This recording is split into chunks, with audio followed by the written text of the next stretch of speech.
get you back inside your head. Before the summer ends and spread a little love.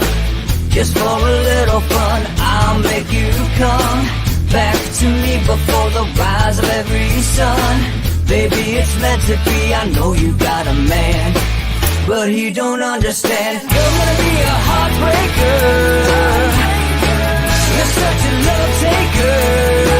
So just suck me in and you can toss me like a cigarette. 'Cause I just wanna be a bad habit, yeah.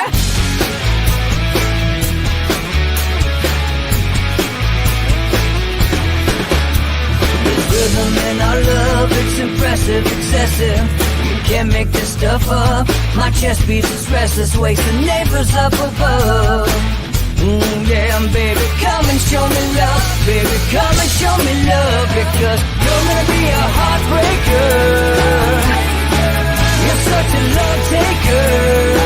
So just suck me in and you can toss me like a cigarette. 'Cause I just wanna be a bad habit, yeah.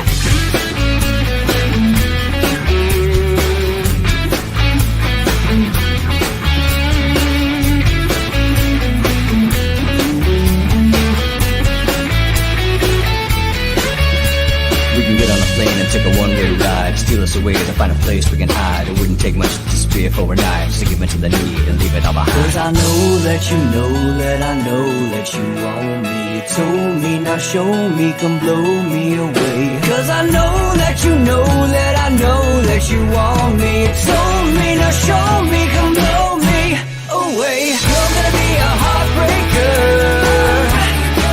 You're such a love taker. So just suck me in and you can toss me like a cigarette. 'Cause I just wanna be a bad habit, yeah. You're gonna be a heartbreaker. You're such a love taker.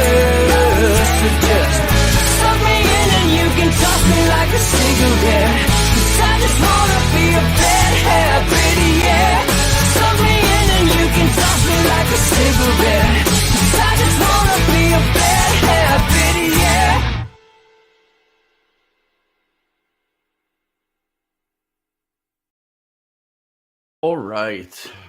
All right, folks, here we are.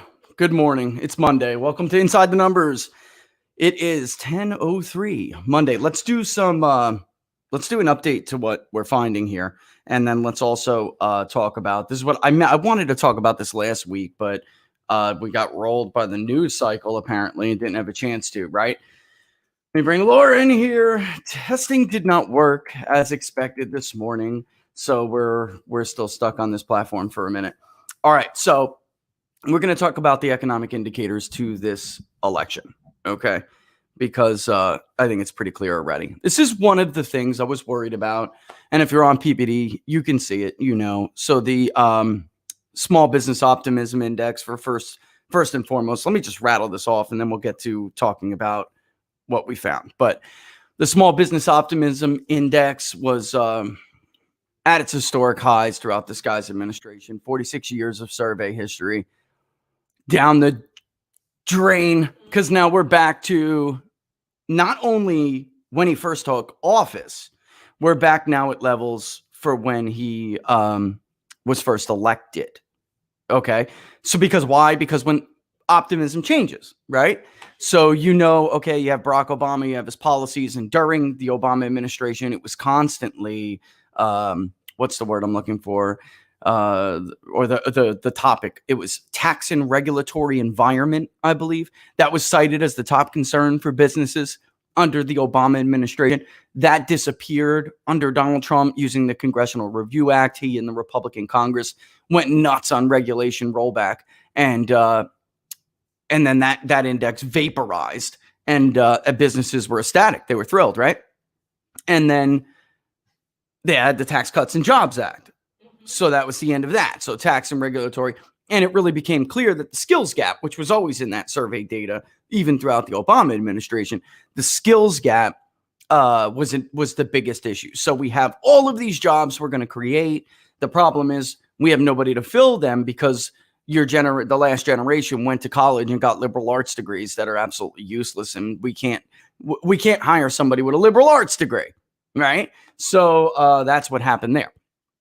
And then it shot off to the moon under Donald Trump when the economy was going nuts and everything else. All right. So, yeah, 2018, 2019, slowdown happens a little bit. And we heard all of this talk throughout the end of 2019 and in the beginning of 2020 that the first quarter is going to slow. The first quarter is going to slow. That wasn't going to happen. So it was not going to happen. Without COVID, and not just COVID, without the response to COVID, the lockdowns, the economy would have grew in the first quarter. It only shrunk by roughly 5% on an annual basis in the first quarter because of the stay-at-home orders being at the tail end of the first quarter. The Bureau of Economic Analysis said it verbatim in their press release and their update. This is not like me and my opinion. Without the stay-at-home orders, the economy would have grown in the first quarter. So all of that chatter, all of that talk was nonsense. It was not going to happen. It wasn't going to happen. All right.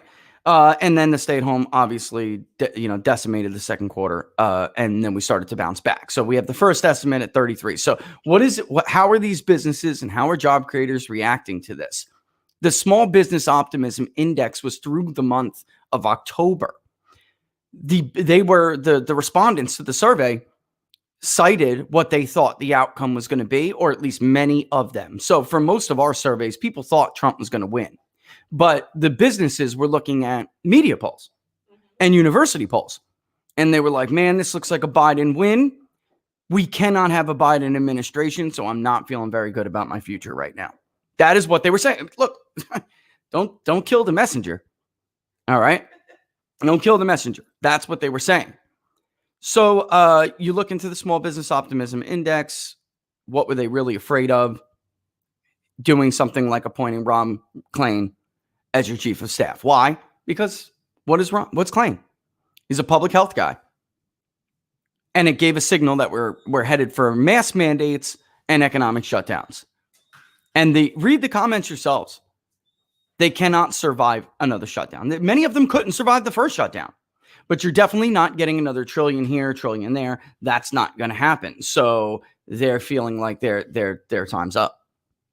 Their number's up. All right. So then now you look at the consumer sentiment index.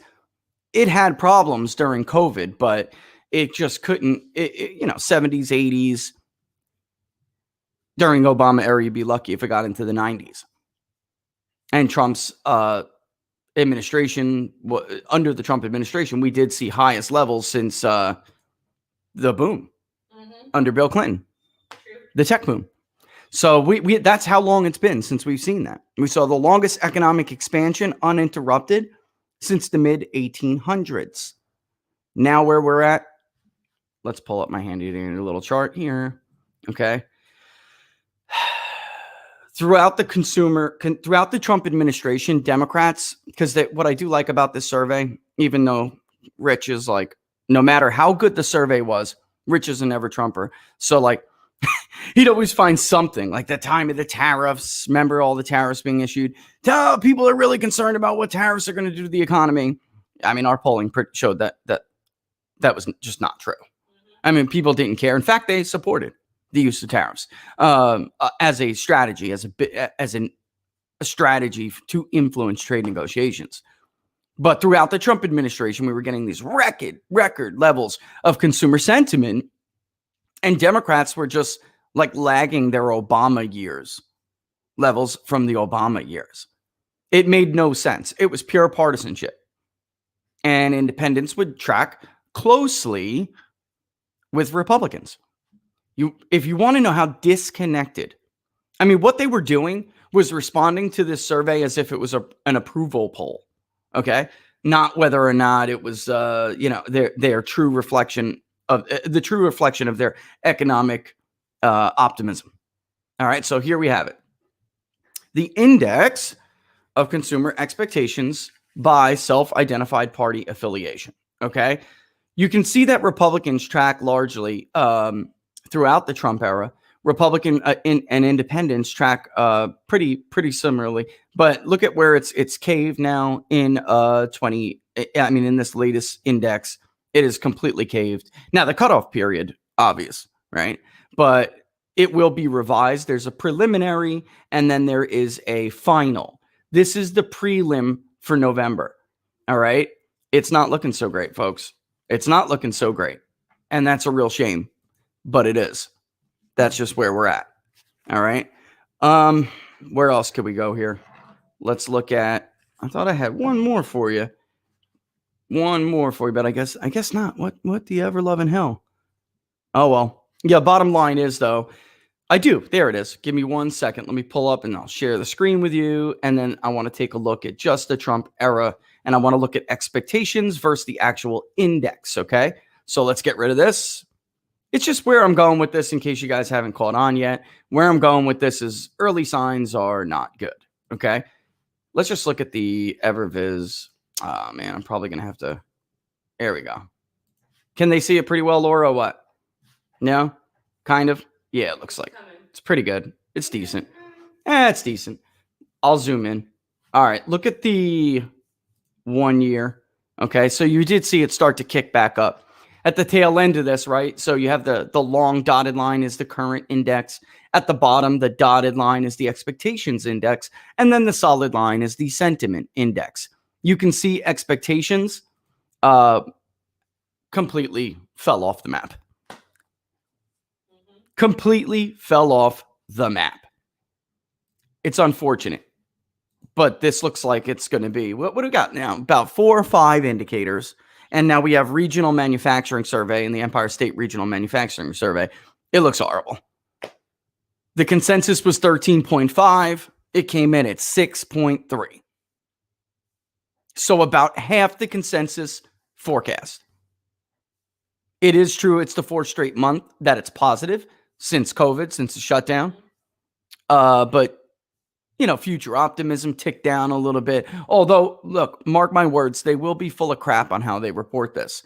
So they're going to say things like, well, optimism largely holds firm.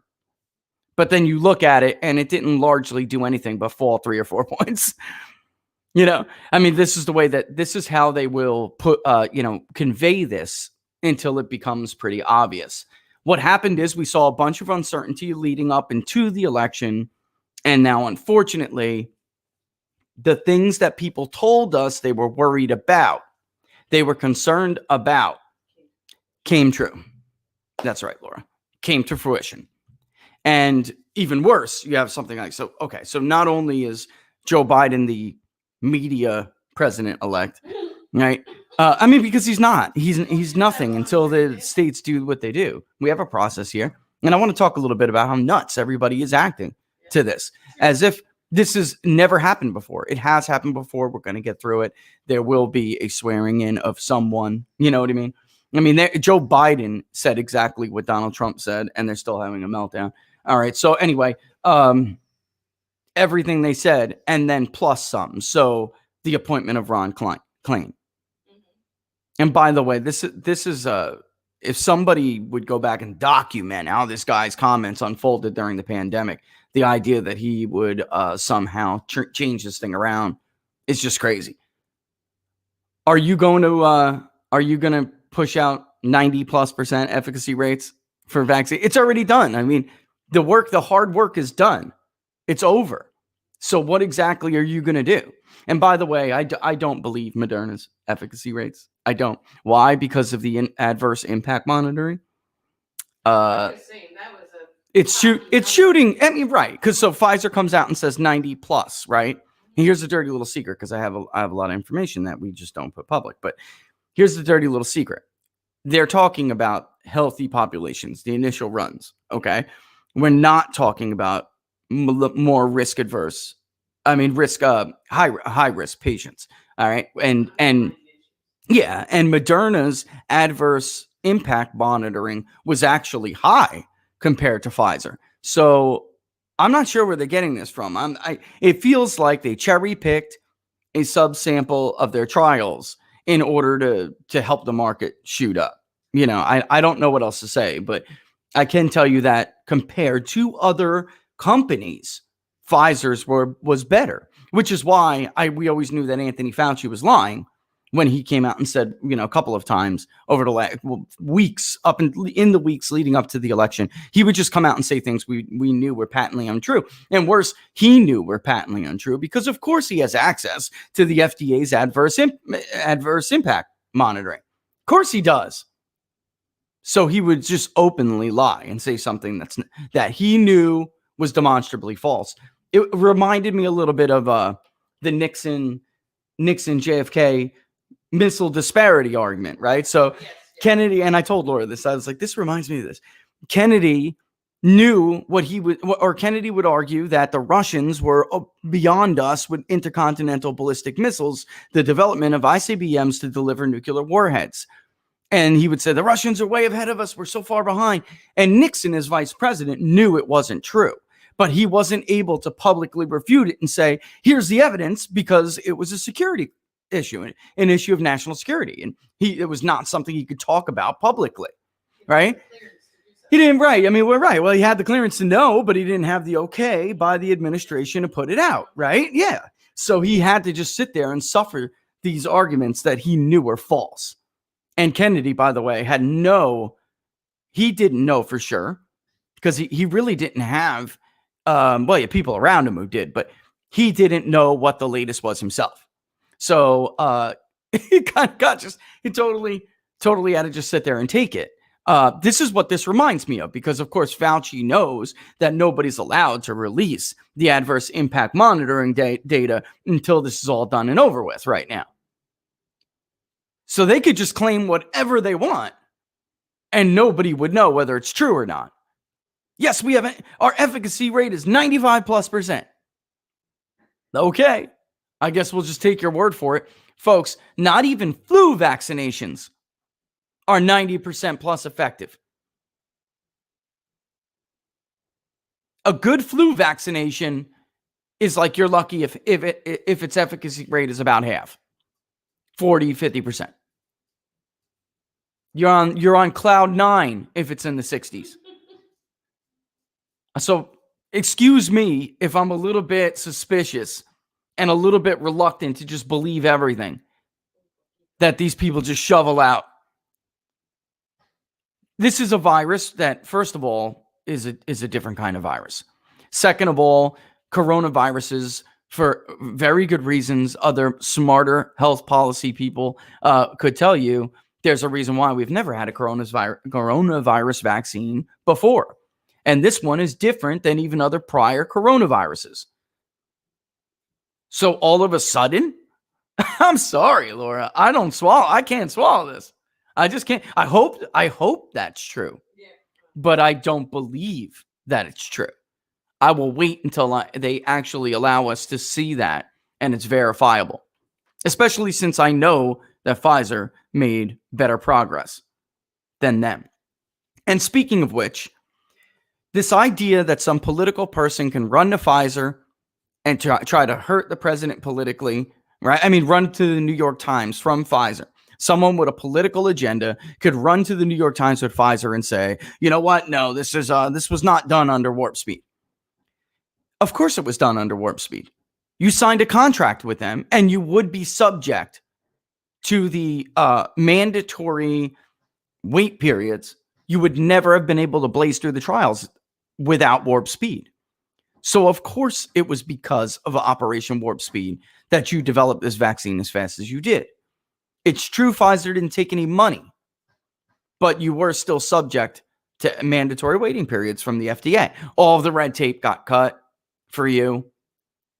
So it's just patently false. You would never have gotten as far as you did at this time without Operation Warp Speed. And anyone honest would acknowledge that. Now, Pfizer started to, and others, Pfizer definitely, because they just have bigger reach. So they started to develop this on their own, and they would have done so without Operation Warp Speed. But my point is, they would never be where they are right now without Warp Speed, because that is what allowed them to do this at breakneck pace.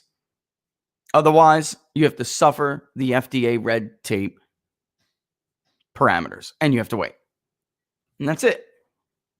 And I'm not, it's not my area, but there are actions, executive actions that the head of the FDA can take in the case of major catastrophes. So it could be chemical weapons, some kind of weapon of mass destruction was used on the population, it's like kind of like a running sentence after the act, or in times of pandemic.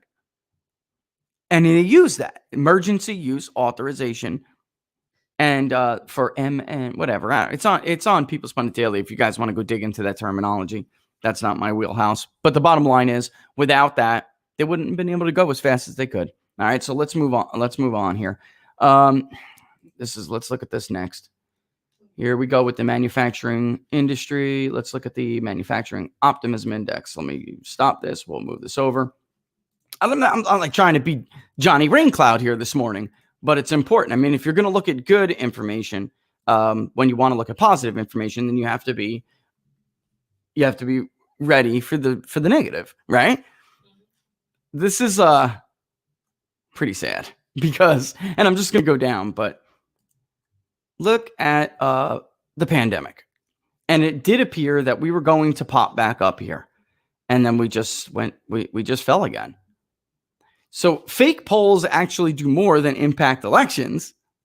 The actual result and fundraising, they can hurt the economy as well. And here we have the expectation among many people, obviously, that Joe Biden was going to win actually had an adverse impact on economic activity. That's the reality. So that's why we're seeing headlines in the Washington Post. Of course, the economy is going to slow under Joe Biden, because under Trump, those jobs were just easy to recover jobs. Do you know how many people are going to lose their jobs if this retard gets in? Laura, oh my God. Holy hell. Calm yourself. The bottom line is, you have manufacturing that was on life support. Mm-hmm. You have mining and natural resources that was actually in negative territory. Mm-hmm. And they claim that the jobs were the easy jobs to recover. Yeah. Those were the jobs that were not recovering. And that is why wage growth was rising the way it was, because higher paying jobs are putting upward pressure on wage growth. It's just, I don't know what magic wand he's going to bring to the Oval Office to stop this, because you can already see the handwriting on the wall. You really can. You can. It's been a few. It's been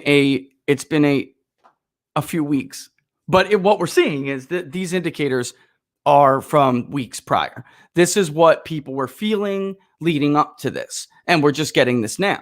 Of course, because that's the way. Look, that's the way most economic indicators work. Obviously, they lag. Mm-hmm. It's tragic. It's tragic. Because people are going to make decisions based on what they believe is going to happen. This is something some people never could quite understand about economics. And or at least the political implications when it comes to the economy. The events that people expect are going to happen impact the decisions that businesses make. Mm-hmm. And you can already see it. CapEx in the Small Business Optimism Index, CapEx was already down. That is what drives economic growth. And it was already down. And when you ask, it's because, hey, well, I'm just not sure which direction we're going in. They are preparing. That's right. Am I going to go and buy that other warehouse that I was going to get? Am I going to expand the square footage? No, I'm not going to. Now I'm not. I would have. No, but you got to prepare. But you got to prepare. That's right. And what do they say? Expect the worst, but hope for the best. Yeah, and you see average work. Yeah, I mean, business people can't afford to do that. You see average work weeks. What else? I mean, there's a whole lot of nuggets in here that you really can. New orders. People were pulling back and saying, let's just see how this shakes out. The index for future new orders was slightly positive, but lower, which is good, which means that it's still growing. It's just growing at a slower rate. And we went from 3 or 4 months of consecutive positive growth that was stronger than the forecast, now to declining growth that is far less than the consensus forecast. So it's the wrong direction to be heading. And there's just no way to sugarcoat this. I mean, you could try, and you could do what the Washington Post is doing and others, because they won't be alone. You could try, but it is what it is. It's reality. And coming out of this thing in 2020, and for those who watch, you guys know this, I've been saying this for a long time, that even under the Trump economy, the fourth cylinder, housing, it just wasn't firing. And as 2020 was rolling along, at the end of 2019, we really did start to see that four cylinder go. The housing market index was taking off, but really, was it justified? You would know that from the new residential construction report. Housing, building permits, starts, and completions. First, people get permits, then they break ground, they build, and then they complete the house. And as the housing market index was taking off, which was the builder confidence in single family, that market for single family homes, the building of them, then you should see that census data follow. And it was. And then the pandemic hit.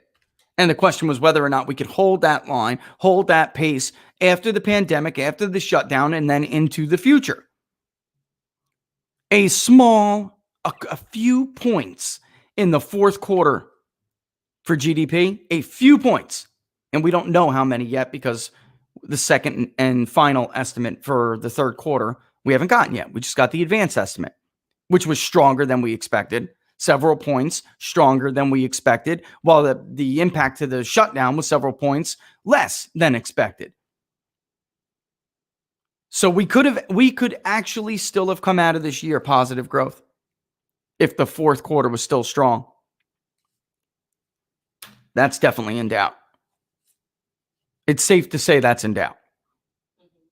If manufacturers are going to stop spending, if they're going to stop hiring, this is the first regional report, but I see the handwriting on the wall. The Philadelphia Fed, they have a lot more sub indicators in their in the manufacturing business outlook survey that will also be released. First, you get the Empire State for the Northeast. Then you get the Mid-Atlantic one. That's the Philly Fed. Then later, the Texas and Kansas City and Richmond, they come. But the Philly Fed is volatile as hell.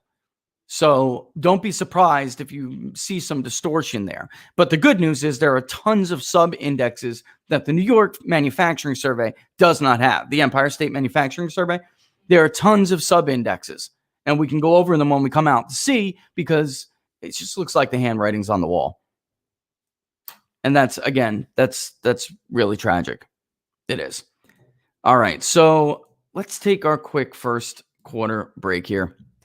When we come back, I want to explain, first of all, I want to give an update on where we are with our little investigation. And then I want to talk about some of the distortions in vocabulary that I'm hearing, because what they're doing is trying to misuse certain words that basically give people a false impression of what they have personally found, right? And why are they doing that? They're trying to dismiss the results that other people are coming with, are finding. Yeah. They're going to try to do that to dismiss those results. All right. So, all right, we'll be back. There was something else. There was one other indicator that I am missing here. There was another indicator, and I guess we'll just have to do it again later or something, because there definitely was one other one. Jobless claims were headed in the right direction, but they lag pretty significantly. There was something else. But it is what it is. All right. We'll be back in about 30 seconds.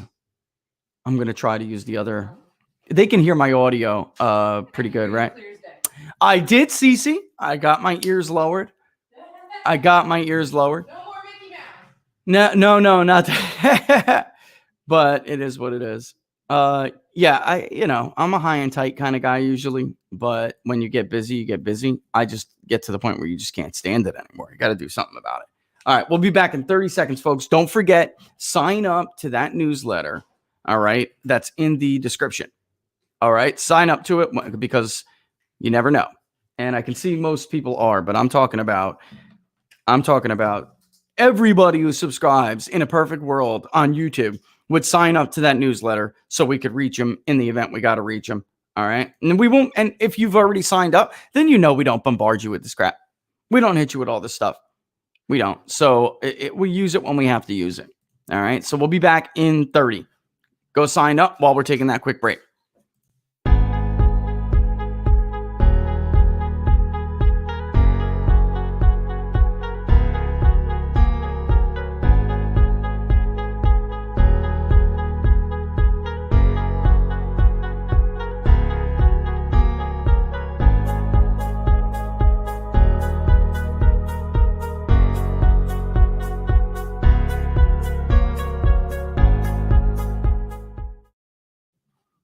All right, we're back. Let's remove this.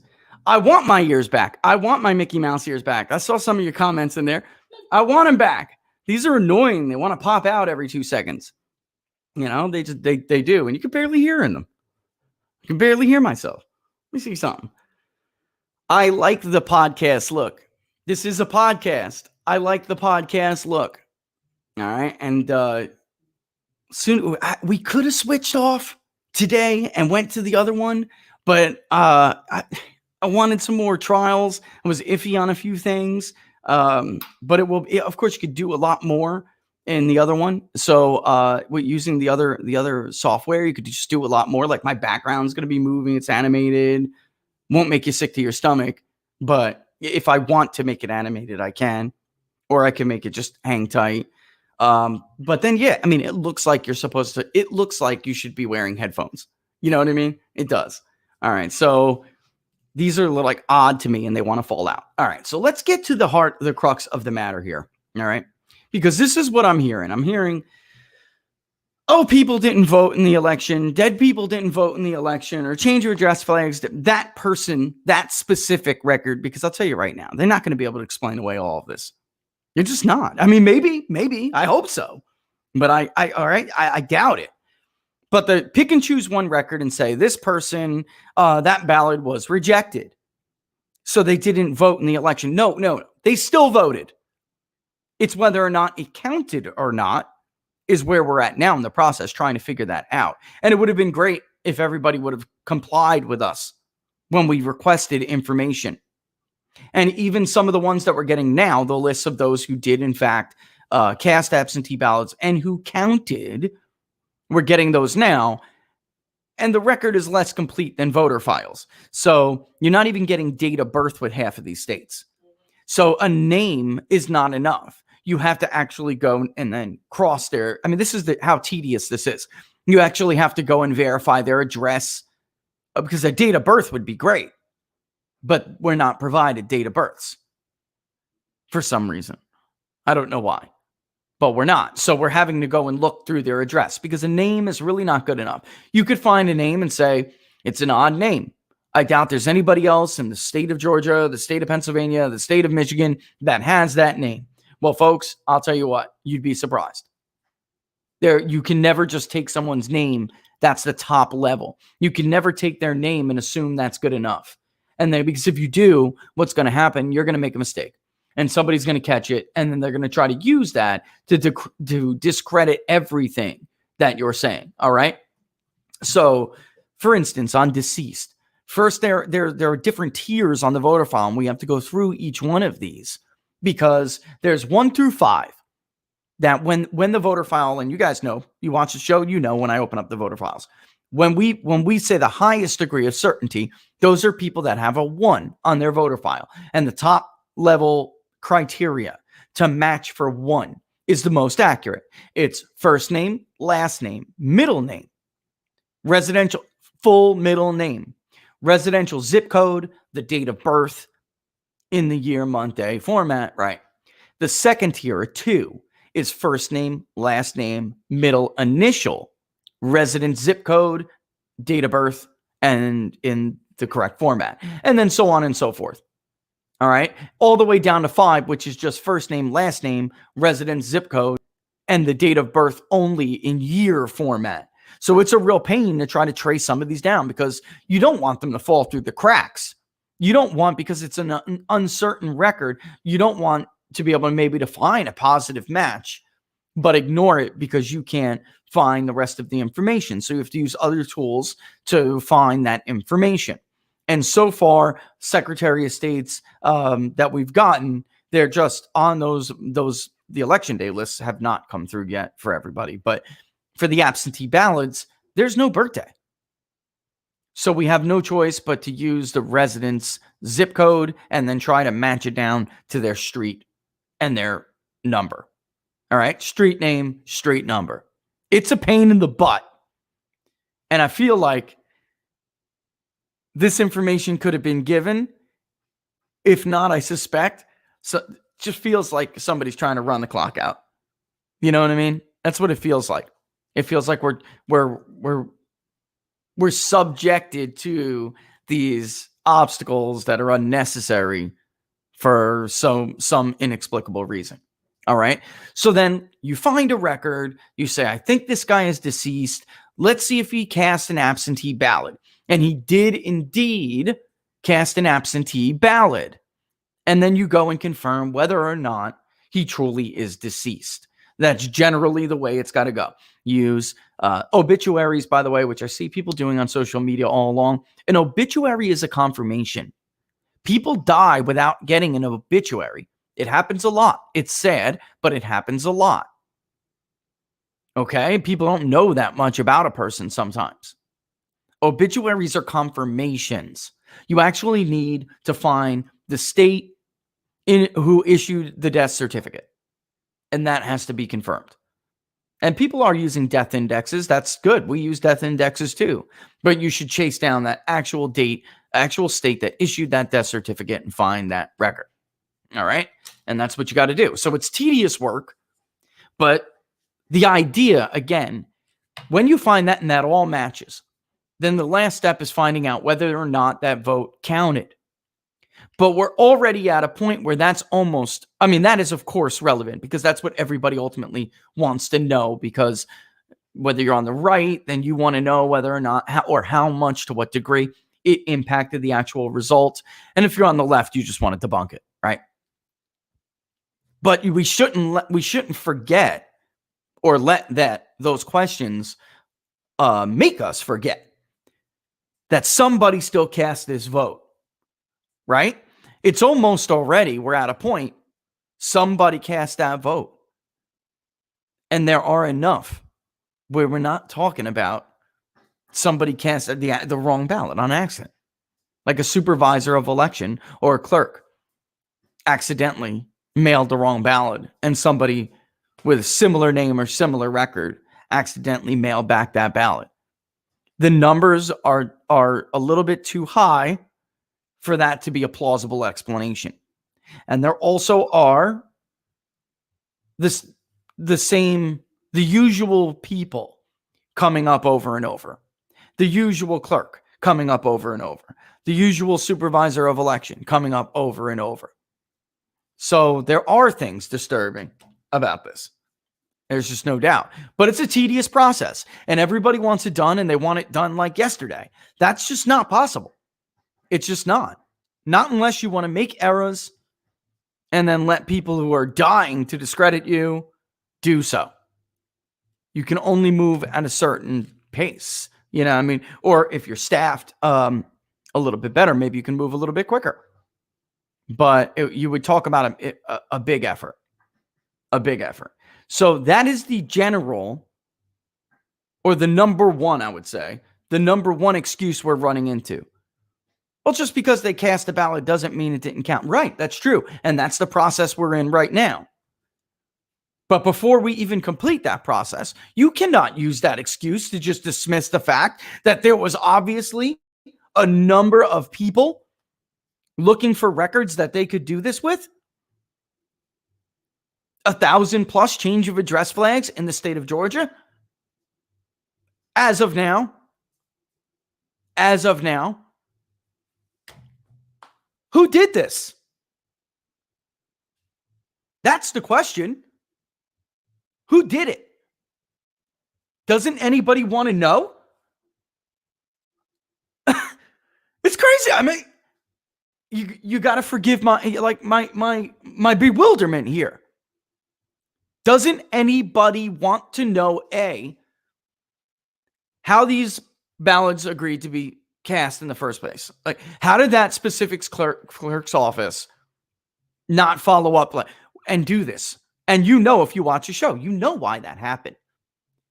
Because everybody gets a ballot or ballot request provision in most of these states that are at issue served only to increase this massive pool of ballots without any kind of safeguard as to whether or not we were sending out ballots or sending out ballot requests for valid records, valid registrations. And then because there were no verification procedures, or at least no oversight into whether they were being, whether those procedures were being followed correctly or not, all of that's in question. Which gets me to the recount. By the way, the president's tweet is right. He's 100% right. These recounts in Georgia mean nothing. Maybe you'll find a little bit here and there, but if you're not allowed to go through the verification procedures in certain areas, then it means nothing. You're simply redoing the same process that people had issue with to begin with. You will reduce no suspicion. Oh, in fact, you'll probably just increase it. You're probably just going to increase the suspicion. Because people are going to ask, why in the hell did you do this again like this? Why couldn't you just let people come in and conduct the oversight? Why could you not review signature match? Again, when we went through those 3 bullet points, what was the final conclusion of it? It's just not a good explanation. There's no good explanation. It reeks. It stinks. We should not hinder these investigations. And we should not try to bury the recount process. We shouldn't make a sham out of demanded recounts. Recounts are nothing. That kind of recount that's going on in Georgia right now is nothing. It means nothing. Just simply refeeding the same ballots, which people are questioning. You're refeeding the same ballots through the same Scantron machines, and you will get largely the same result. All right, so I have time. I'm getting a lot of questions about this Dominion software stuff. I just don't know. I feel like it's not my lane, guys. I really do. I feel like it's not my lane. I just don't. Do I find it as a numbers guy odd that the states that all stop counting and all have these issues were using Dominion? Yeah, of course I do. From a man, just like from a point of view of somebody who does what I do for a living, it's odd.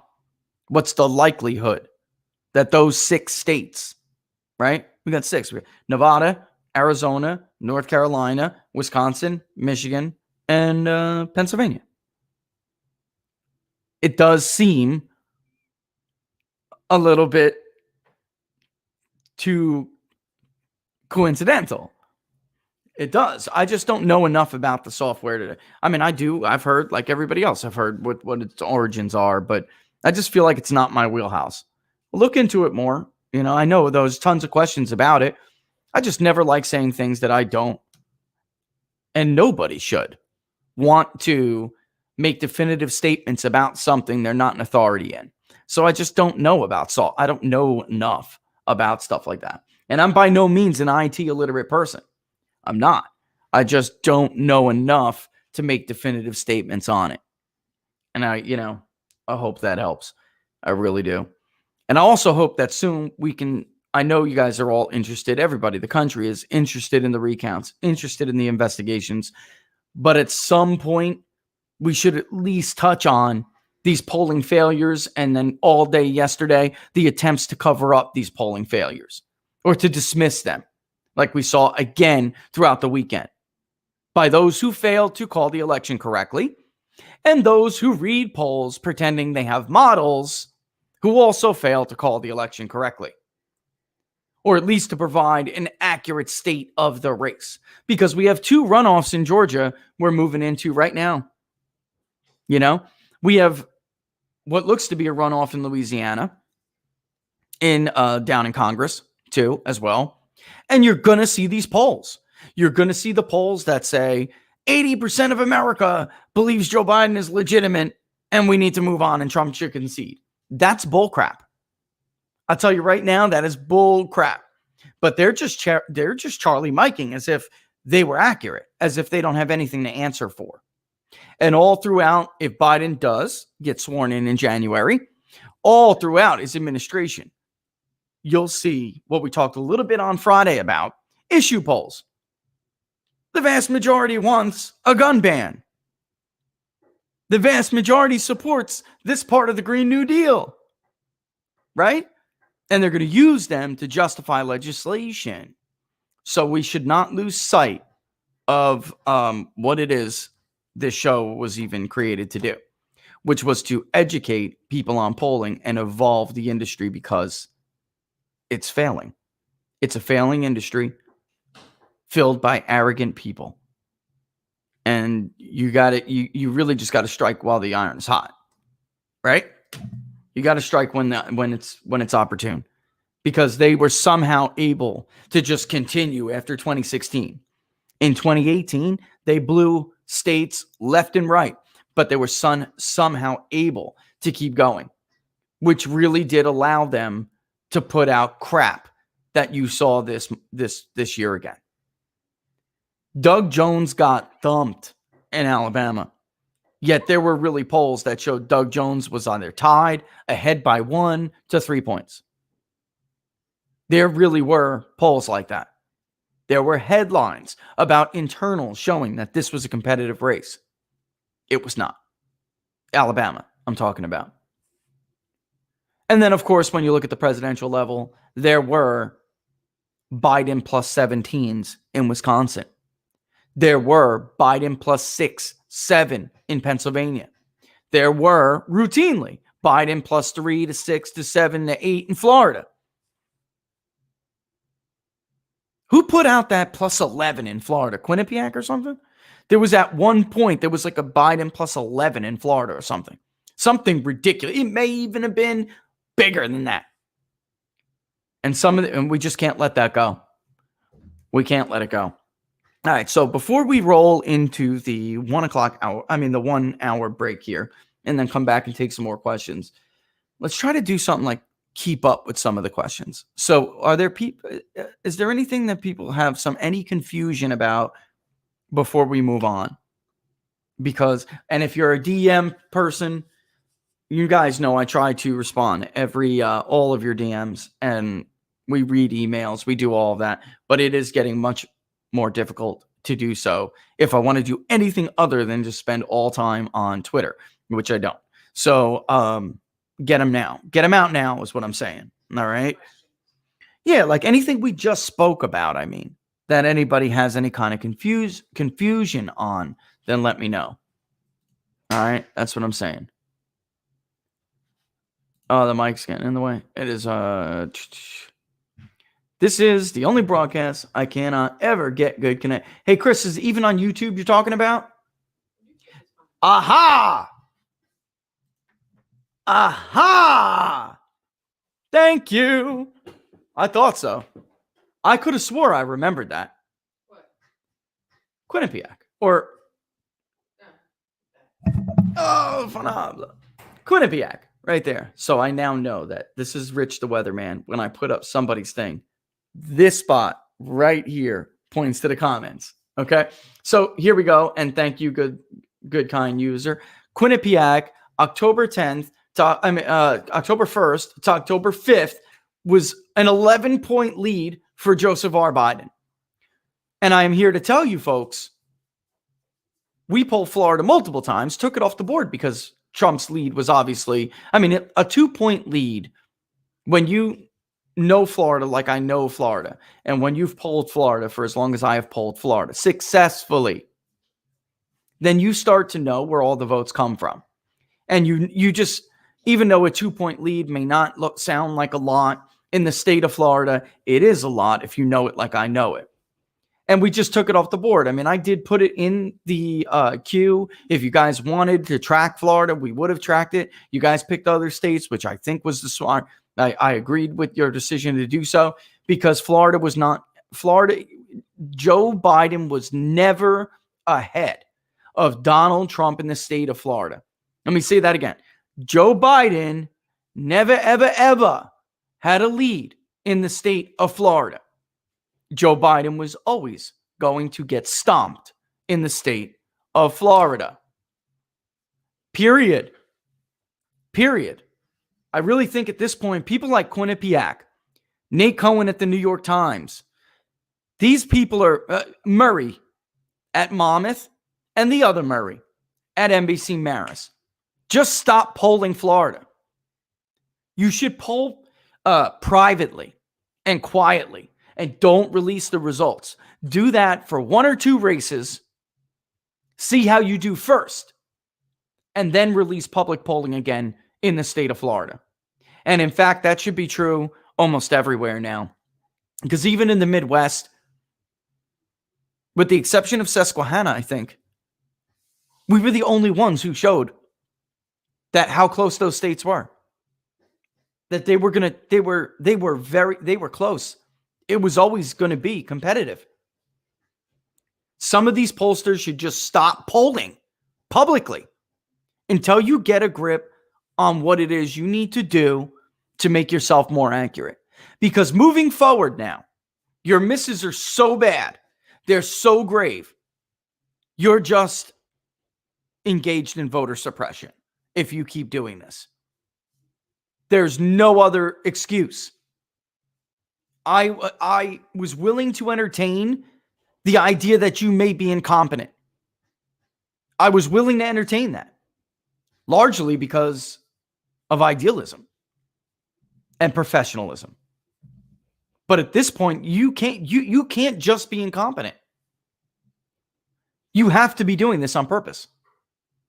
You have to know that your polls consistently, not only Donald Trump, consistently understate Republican support. And you're trying to help Democrats fundraise, right? Maybe. You're trying to help Democrats fundraise. You're trying to demoralize the party's base that you don't agree with. There is no excuse anymore. None.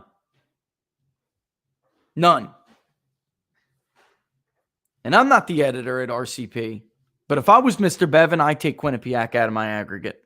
Please tell Kathy you're not PPP. PPP is public policy polling. That's something totally different. And PPD is not a poll. It's BD. It's not a poll. But that goes to show you how much work some of these idiots do. And that's what, okay. Right. So Mark, they are now, right. And this is a great, let me put this up. This is a perfect example, right? So, and in truth, Mark, Nate only herded in Florida at the end, right? But didn't he consistently show Biden with a lead outside his own margin of error or a week before that final, or a week and a half before that final? It was Biden +6 outside the sampling error. Outside of it. And consistently, Biden was at 50 or above outside the sampling error. And for people who don't understand or haven't seen certain shows where I've explained this in great detail, if a candidate A, is leading at 50% or more, and that lead is outside the sampling error, the pollster is telling you that it is almost statistically impossible for the trailing candidate to win.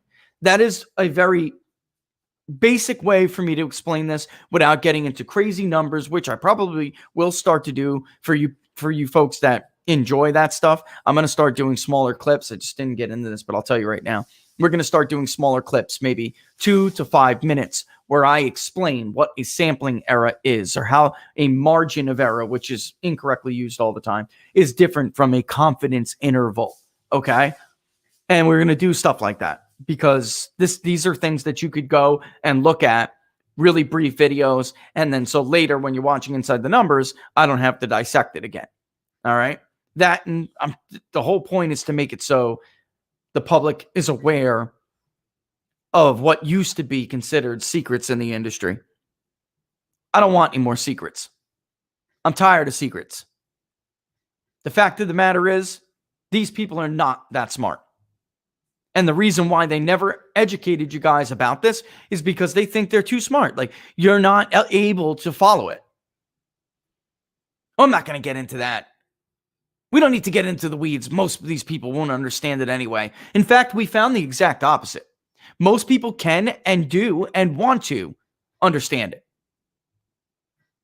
So that era's got to be over. We got to put that behind us. And so Nate with those +3s and others with those +3s, they only herded to them in the end. Only when we got to the end.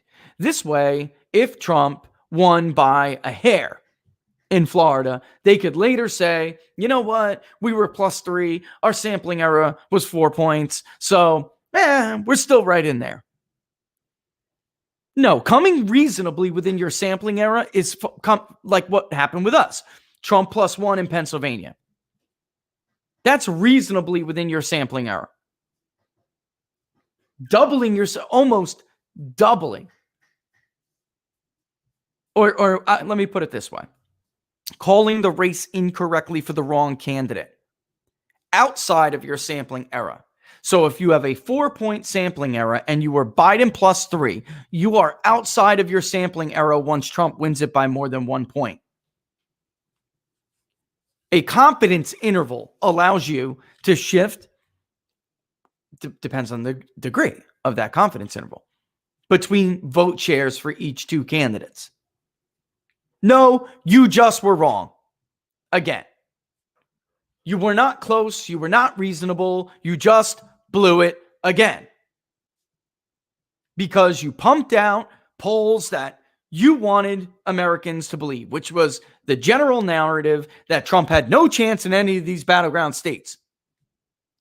Quinnipiac was Biden +1 in Ohio a few weeks ago. Biden +1. Fox News was Biden +3 in Ohio. They later had a Trump +3. I think that was their final a week and a half or so before the election.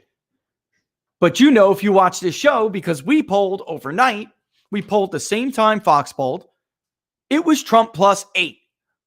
Then we went out after Fox dumped that, and we collected 400 responses to go over with you live on the show. And you saw we had to manipulate the data to get Biden within 4 points. Within, not leading, within 4 points. So don't give me this. The polls were not really wrong. Bullcrap again. It's embarrassing, and we're just not going to stand for it. We're just not going to stand for it. I'm not going to let it happen this time. What do you mean by that, Rich? Because now you guys gave me a 220,000 follower count. I had a very minority voice before. Because of you guys, I can now push back with some reach. We're just not going to let this go on again. Not without the wall, like a wall of shame.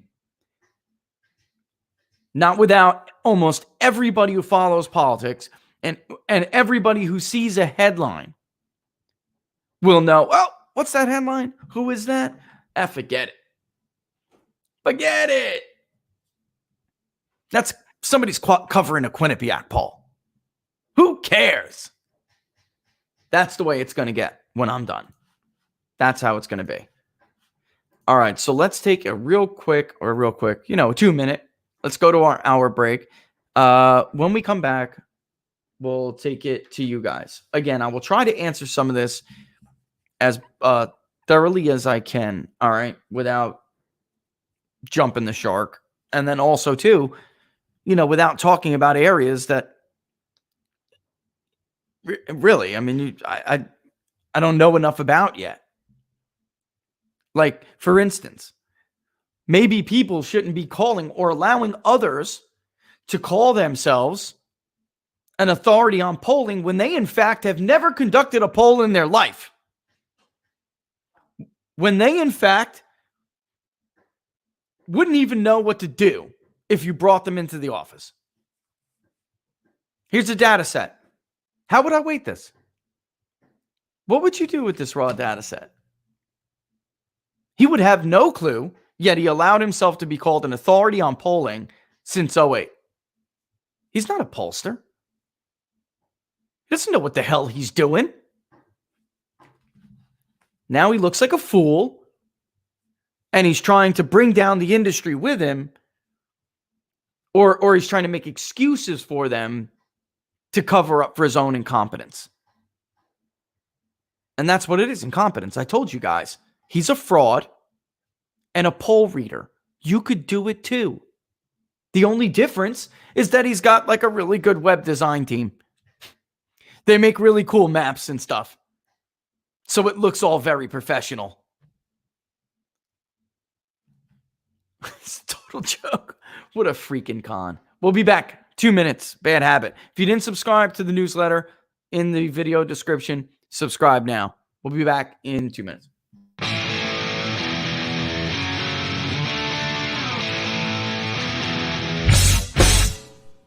How much you wanna bet that I can get you back inside your head before the summer ends and spread a little love.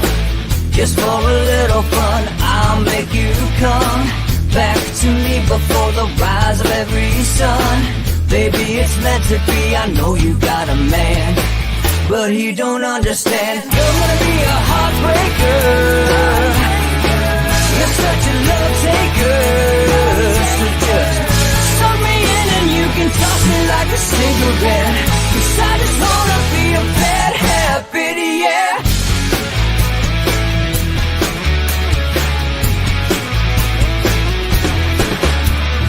Rhythm in our love, it's impressive, excessive.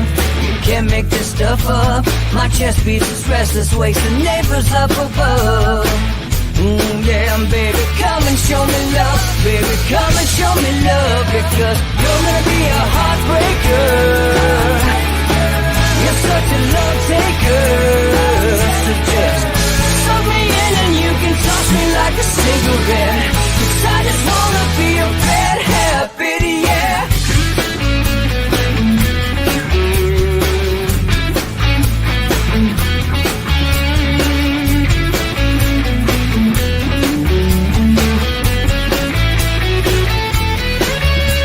We can get on a plane and take a one-way ride, steal us away to find a place we can hide. It wouldn't take much to spear for a knife, to give into the need and leave it all behind. 'Cause I know that you know that I know that you want me. You told me, now show me, come blow me away. 'Cause I know that you know that I know that you want me. You told me, now show me, come blow me away. You're gonna be a heartbreaker. You're such a love taker. So just suck me in and you can toss me like a cigarette. 'Cause I just wanna be a bad habit, yeah. You're gonna be a heartbreaker. You're such a love taker.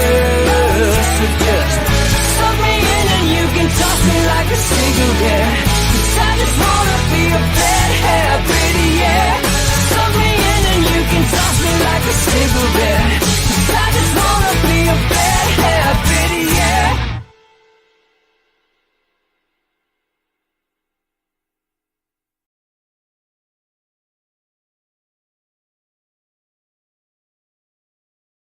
Honestly, great questions about what we were just talking about. And I just want to get to the one Laura just fed to me real quick before we go into others.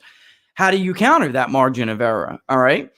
Well, first and foremost, and this is why I want to do these short little videos, margin of error is not the correct term to use with most of these polls. And that depends on the methodology of the poll. But in truth, because most of them have either abandoned or greatly hindered the laws of randomization, margin of error isn't even relevant anymore. It's a sampling error is a correct term to use, because really is different when you talk about, is it really truly random anymore if you don't random digitally dial? If you pull from voter files, are you targeted random sample, or are you just a random sample? What were the parameters of that target, of that query that you entered to pull from the voter file? And they never release any of that information, at least very little if they ever do. All right. But the ultimate way to counter that is that if it was true that they were within the margin, the sampling error, all right, we would see margin misses on both sides. But we don't. We see one-sided margin misses all the time. All the time. That's all we ever see. It's statistically improbable. Outliers are not only expected, which they should be, because that's in and of itself. That's how statistics, that's how this works.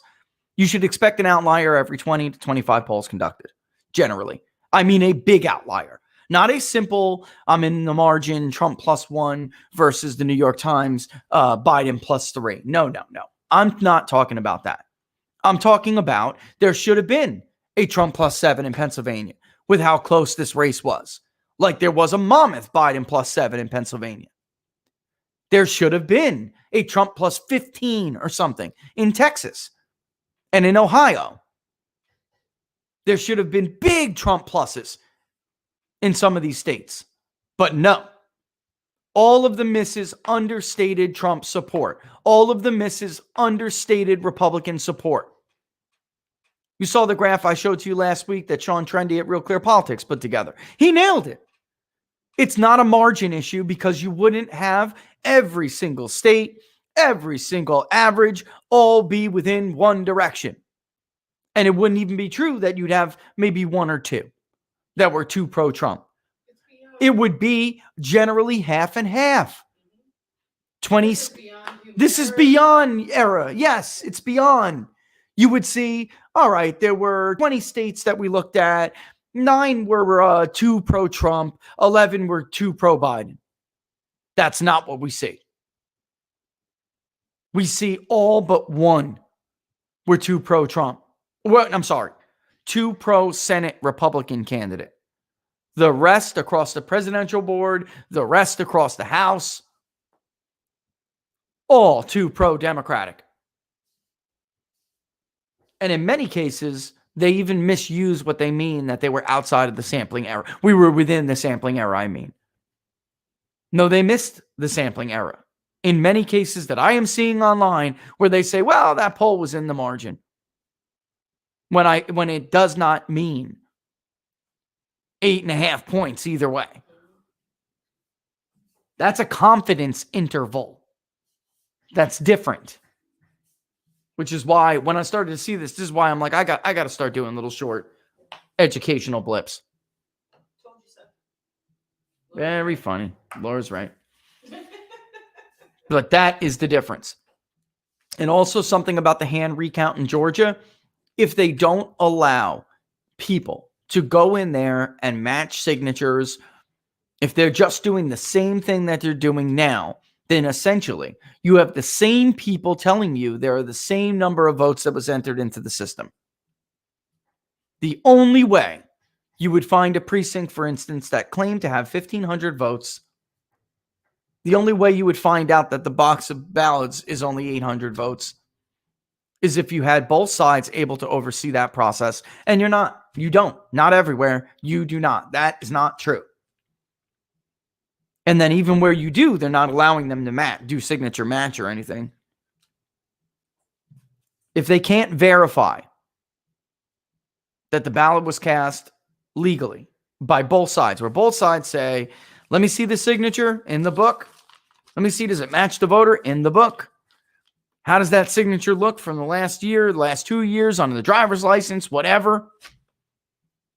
If there was a little iPad at the polling station and the guy went there, the girl went there and signed their little name in the iPad, does the signature match? Does the signature on the ballot match the signature on the envelope, for instance? Whoops, those envelopes are thrown out. Or does it match the signature of the poll worker? We don't know.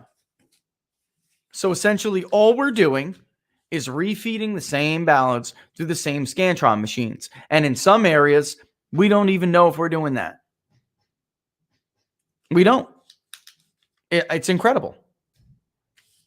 They will find some stuff, but that it will not be enough to address the fundamental questions and the fundamental suspicions and the fundamental allegations in the affidavits at the press conferences on social media. And my fear is it's just going to add to the suspicion, because sometimes they always say the cover-up is worse than the crime. Well, if during recounts you continue to act like you're involved, engaged in a cover-up, then that's worse than the actual violation in the first place. It's just too targeted. It's just too targeted. I mean, you can believe it if you want. I personally am not the kind of person who believes, who takes the word of authority.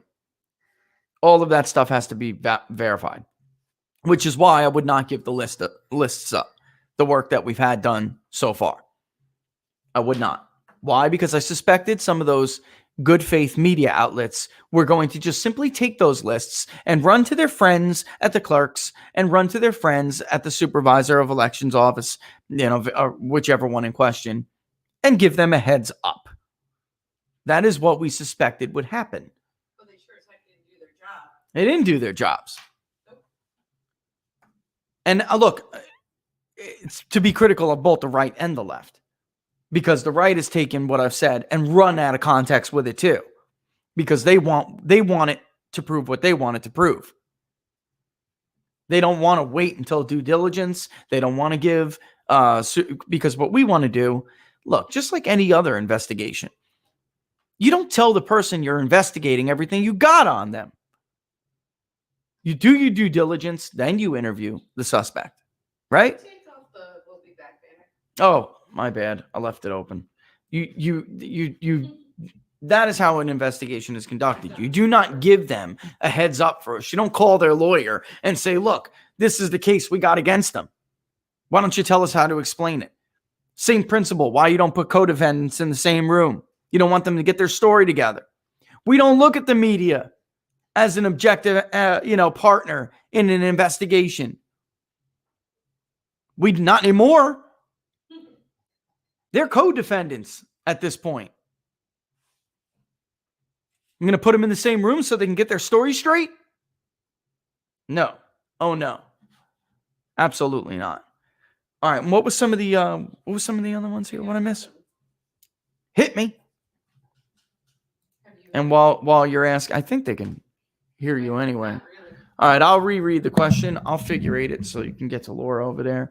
And then also, while Laura's reading it off, I'm just going to remind people. Let's go. All right. So UFO Talk, he said, Lexit seems more effective than Blexit. Your thoughts? And I was in the UK last year, and they have a much better public polling, and they also have public counting. Why is our system worse than the UK? Yeah, the same is true of Israel too, by the way. Well, their exit polls have gotten really crappy over the year in the era of Netanyahu, but I will at least say that generally speaking, across the pond, Israel is an isolated democracy. So really, we have to rely on Europe to make any other comparable examples. But yeah, I mean, in Europe, polling doesn't have the same incentive that it has here. And yes, it's true that they hire, say, like the Reuters poll, the Reuters poll is conducted by the same same company that conducts a well-known poll for elections in Great Britain, parliamentary elections in Great Britain, for instance.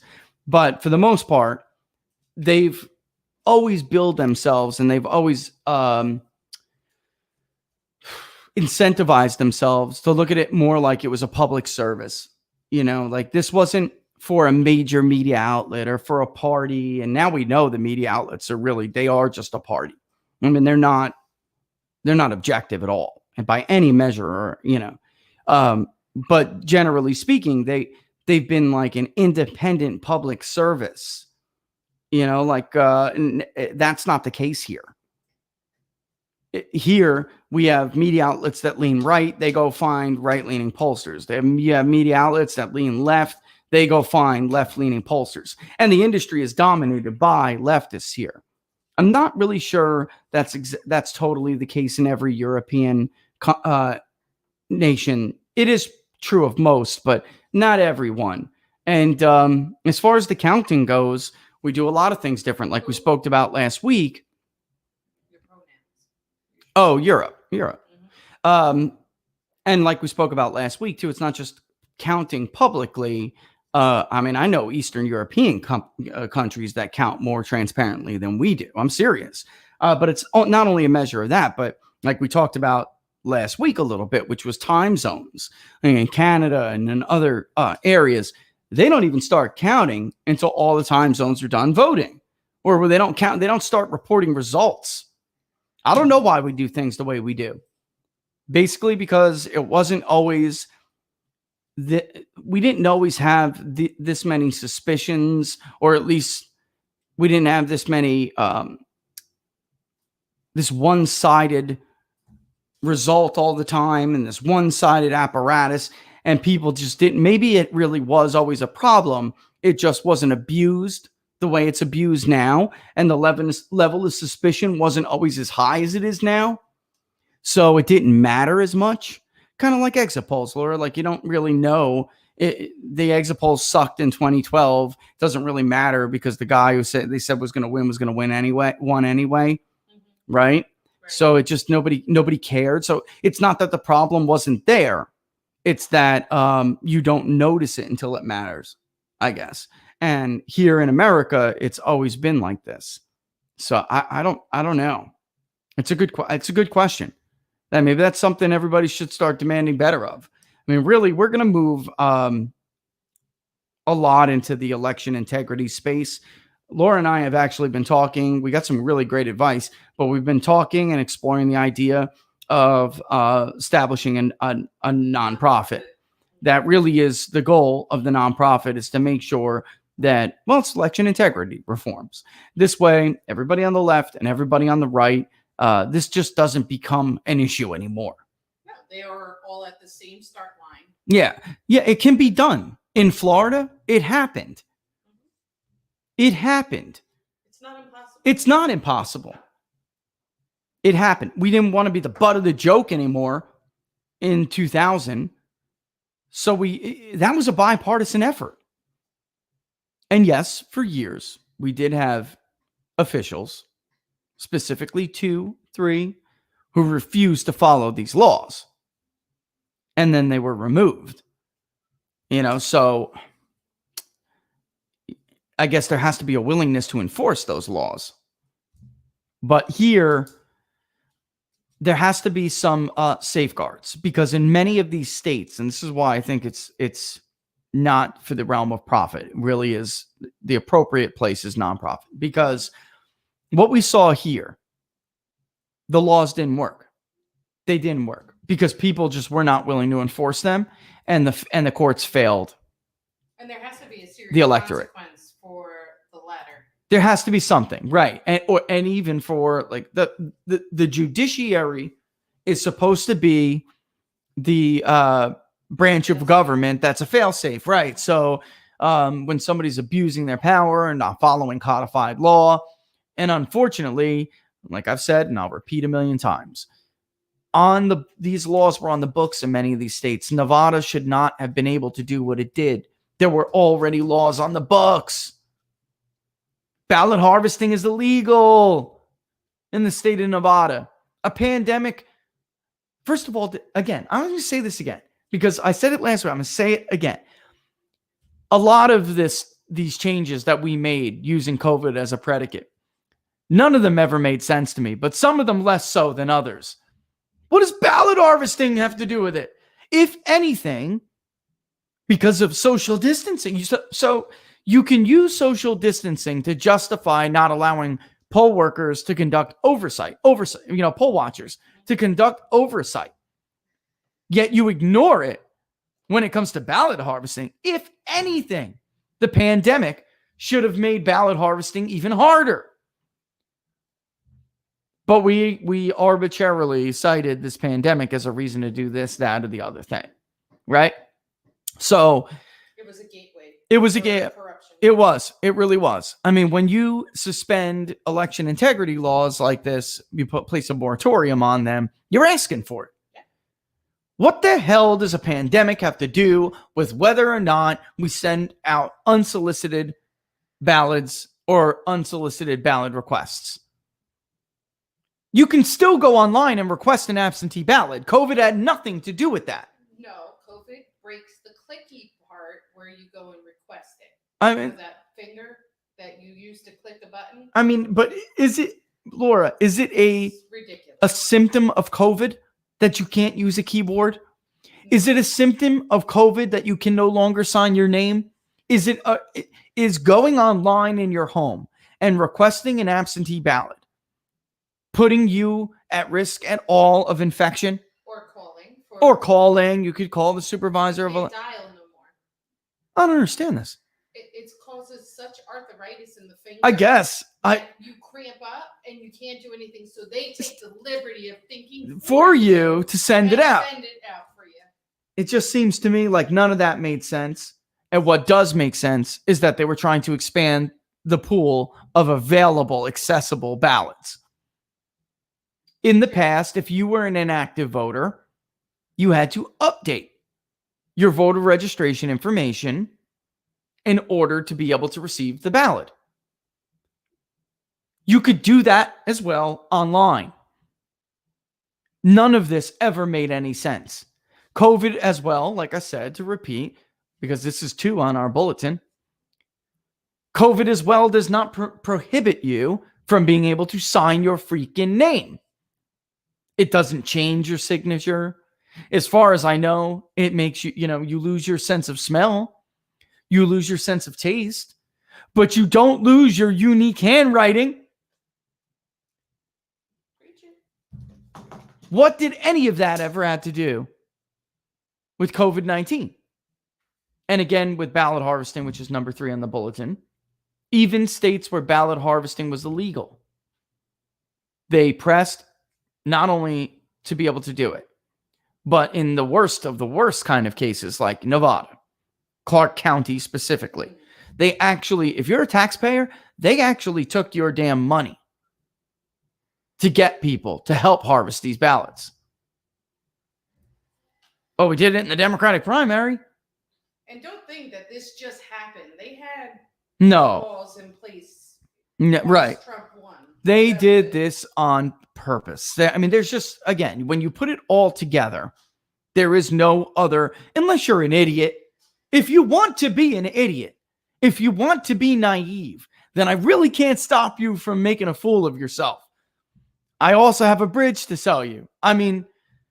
That's where you're at. Understand you're on that level. You're on the Brooklyn Bridge level.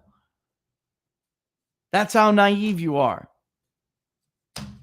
I get these emails from all over the country, and I should really read some of them.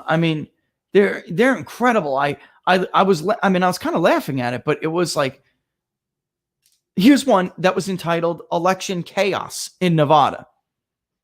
And some of these stories, again, you would expect them. If you were watching this show, then you would have expected them over the last couple of weeks. But this is basically a novel, but I have to hand it to this personal voter.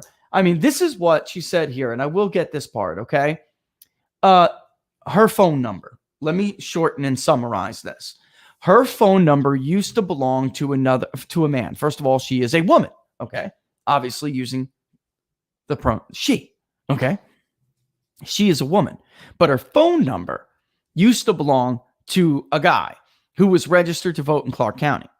She started getting calls from the Democratic Party with offers to assist her on her ballot, all right? And she's even saved some of these messages, all right?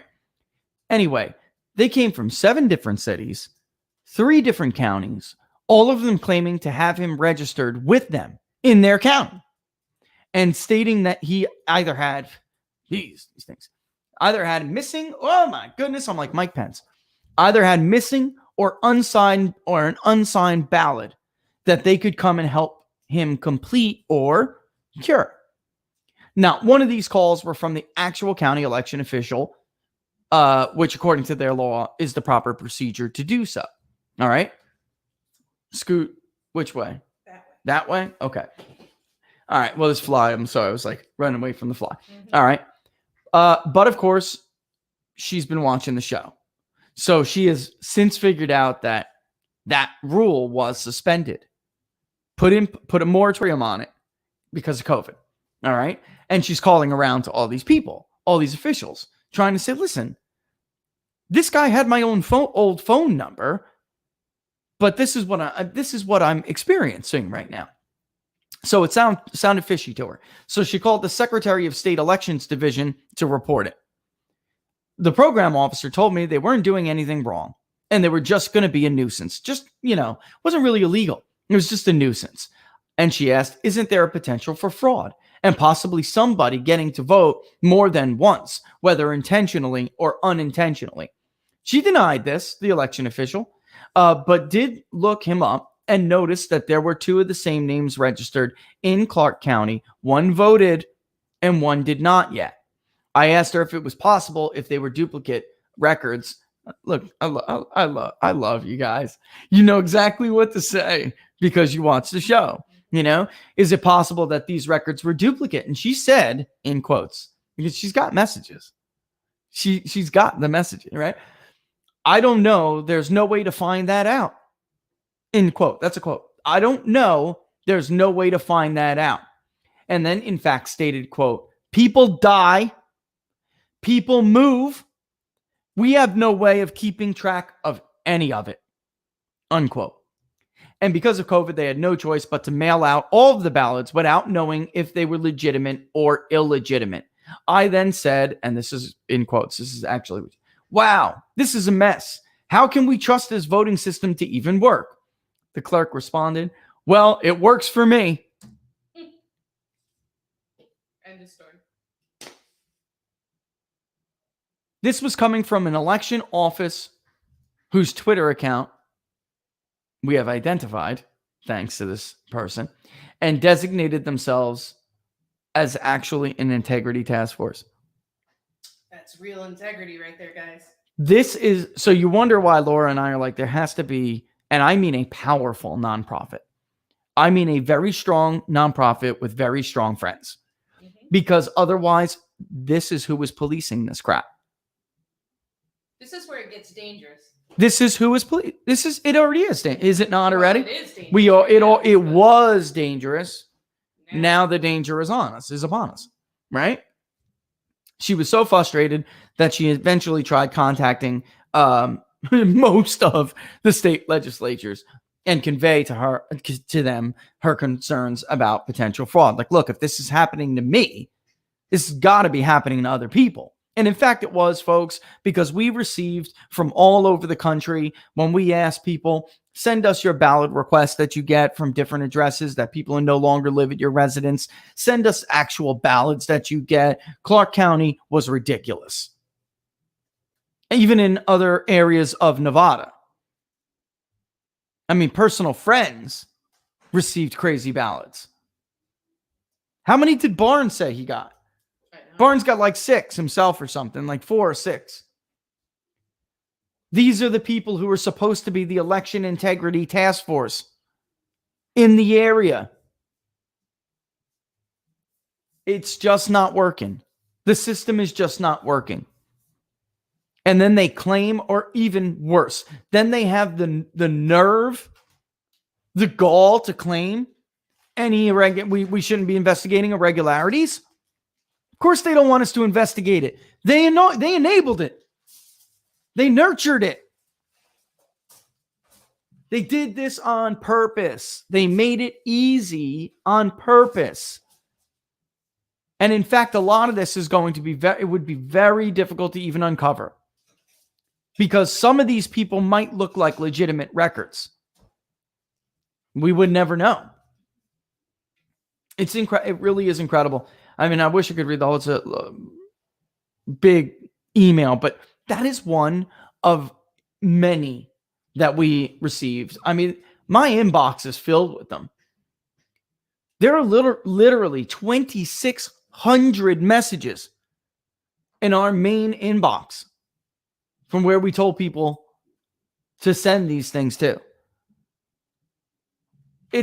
I'm going to have to take a day to go through them all. More than a day to even go through them all. Or they mean has to take more than a day. I was going to admit that. If you would have let me do it online, I was getting there, love.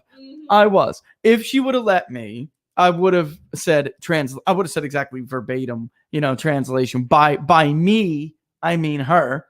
It'll take her, and I do read all through my own emails. I read through all my DMs. Laura doesn't read all my own stuff, but when we have shared stuff, she's the one who does go through it. But I looked at it the other day because it is the email that Twitter has for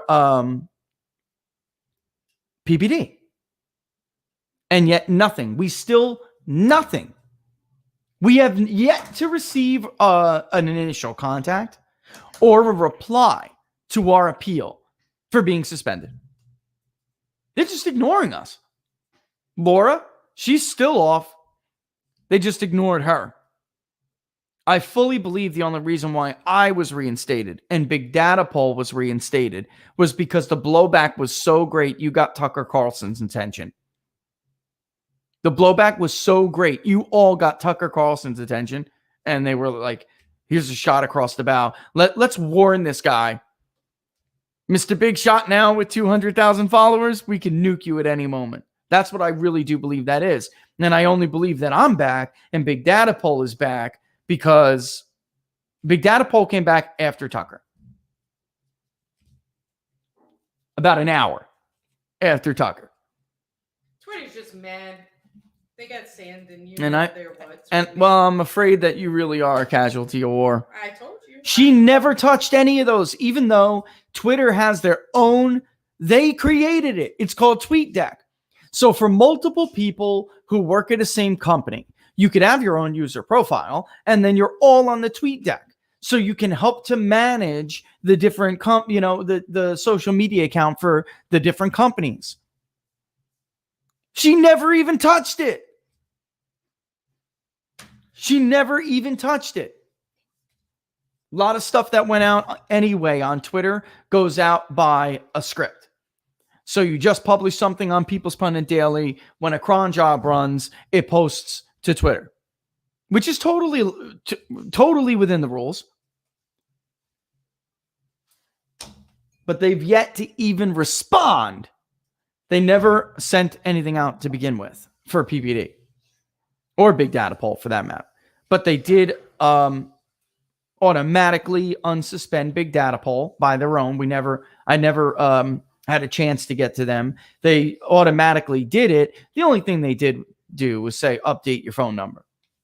And that was it. Update your phone number and you'll get unsuspended. And then that happened. But with PPD and with Laura, there is nothing. And there is no response to the appeal forms. The forms they give you if you've been suspended, appeal. And right, don't you get an automatic casework thing? Like case number, whatever? You're supposed to get an automatic response. You did. PPD did not. I did not. Oh, you didn't? No. What happened was I replied again, and then they said, oh, we noticed this is related to such and such a case. We'll get back to you. And that's it. That's it. I did find a couple impersonation accounts. And I think what happens is that they open up these impersonation accounts. I'm not saying Twitter does. Somebody does. Somebody does. Somebody opens up these impersonation accounts, and then they use those impersonation accounts to violate you on the Twitter rule against having multiple accounts. Because we found impersonation accounts, one that was made before and one that was made after. And if you guys followed a Twitter account that said, this is my new account, I need all the help I can get, that is not me. So unfollow it. All right. If it's not gone already, I think that one may have been removed already, but the other one did not. Well, just in case, just know it's only my account. I have never had another account. Never have we ever opened up other accounts. There's the same account that it's been for years. I did change my my name though, and I did it on purpose to be a wise guy, right? I did change because it used to just be at Peoples_Pundit, and the name was People's Pundit. I did it on purpose. Rich the People's Pundit, Paris. That's so that's a kiss my butt to somebody, and I'm gonna leave it up. I'm gonna try it on. It feels good. I'm gonna try it on. I think it fits. I think it works. I may take away the and just do Rich People's Pundit Paris. What do you think? What do you guys like better? Rich the People's Pundit Paris or Rich People's Pundit Paris? Take it to the audience. I never do anything without a survey, without data behind it. You guys decide which one you like better. I don't know yet. I was going to try a couple of them on, and go from there. All right. And then, all right, while I'm rambling on here, it's 11:36. I missed the 30-second. Let me take that 30-second, guys, and I'll be back. All right. And we'll go through, try to find. And thank you, Maxim. Thank you for others. If I missed your super chat, we thank you for it. All right. And I will go back and do a little bit when maybe I missed a question on a super chat. Or did you grab all if there was a question? All right. And we'll come back in 30 seconds. All right. Yeah. I'm going to take a sip of water and a puff of my vapor.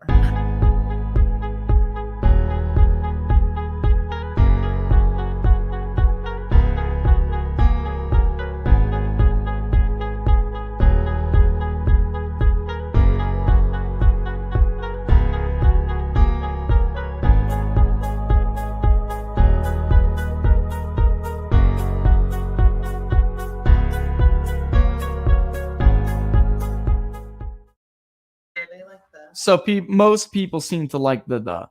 Okay. What? That's not supposed to be on camera. Anyway. Smooth, real smooth. Jeez. All right. So most people like the. All right. So keep the. Some people are saying drop the. All right. You want to know how much, by the way, the Trump administration permeated like every bit of our culture, that there was almost like nothing that we could watch on television. There was nothing that we could see on, it's just, there's nothing. Yeah, I should have elbow coughed, Ryan. I should have elbow coughed.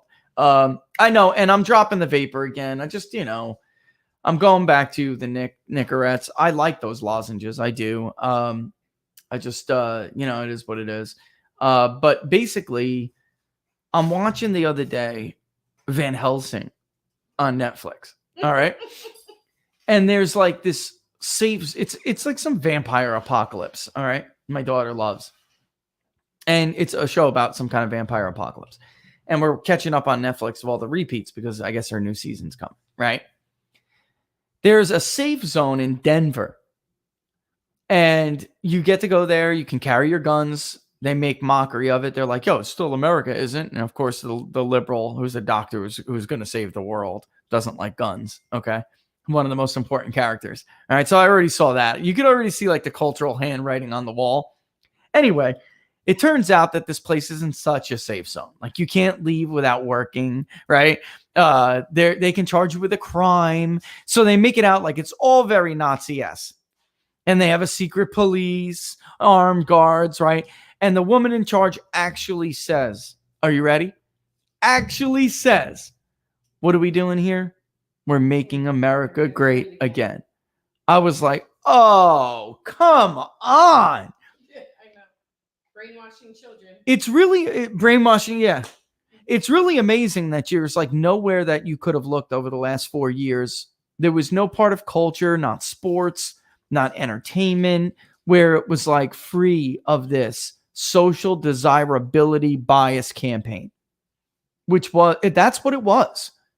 It was the biggest social desirability bias, the biggest cognitive bias campaign, perhaps in the history of the world. Because our intelligence services do this. They, use the entertainment industries of foreign countries. They use the music industries of foreign countries. They use, influential cultural vehicles to influence the way to make, the population in certain countries more pro-West. They use Walt Disney to do it, folks, back in the early early days of Mickey, when it was a black and white cartoon. Walt Disney was the original. Walt Disney was very pro-capitalist. So he allowed himself to be used as an intelligence asset in a lot of these other countries overseas, Asian countries and elsewhere. He was perfectly fine with it. They did this against us this time. And because we're such a big country and we're so advanced with these tools, and we have the best entertainment industry in the world, the most effective one, the highest production value, there has never been in the history of the world a bigger social bias campaign.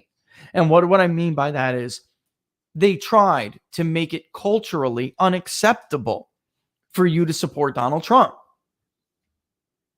It's amazing the man got what now?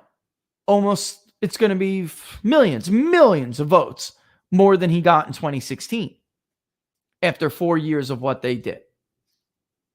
On top of traditional intelligence targeting campaigns like Russia collusion, traditional disinformation warfare. It's incredible. But, I mean, there's nothing you could have watched, guys. Stand-up comedy. Ken Jeong or whatever his name is. He goes on and on, or whatever that guy's name is. He's in a lot of Adam Sandler movies. He goes on and on for 10 minutes with his usual spiel, and then pushes the very fine people hoax from Charlottesville. There was nowhere you could have looked where this campaign would not target you. It's really something. First of all, it's incredible. It's really incredible. Second of all, it's terrifying. Terrifying. Because it was obvious. So obvious.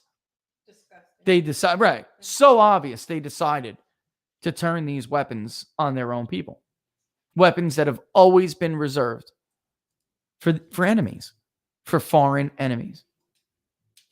Incredible. All right, what's the next all right. What's next up? Let's see. You basically answered Tony about the margin of error in the beginning, way back. So we'll go to... Yeah, just remember, and I will do this thing, and just to repeat it, just remember there are differences between confidence intervals, margins of error, and sampling errors. Those terms are different. And it's really incorrect for anyone to even use the term margin of error when it comes to most polls, most modern polls. All right? All right. Joel wants to know, is Barnes trying to get access to verify signatures? Yes. All right. CJ, I'm in California 43.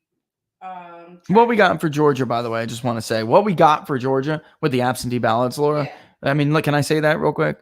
Sure. When we got from every county who voted by absentee ballot, it's bare minimum.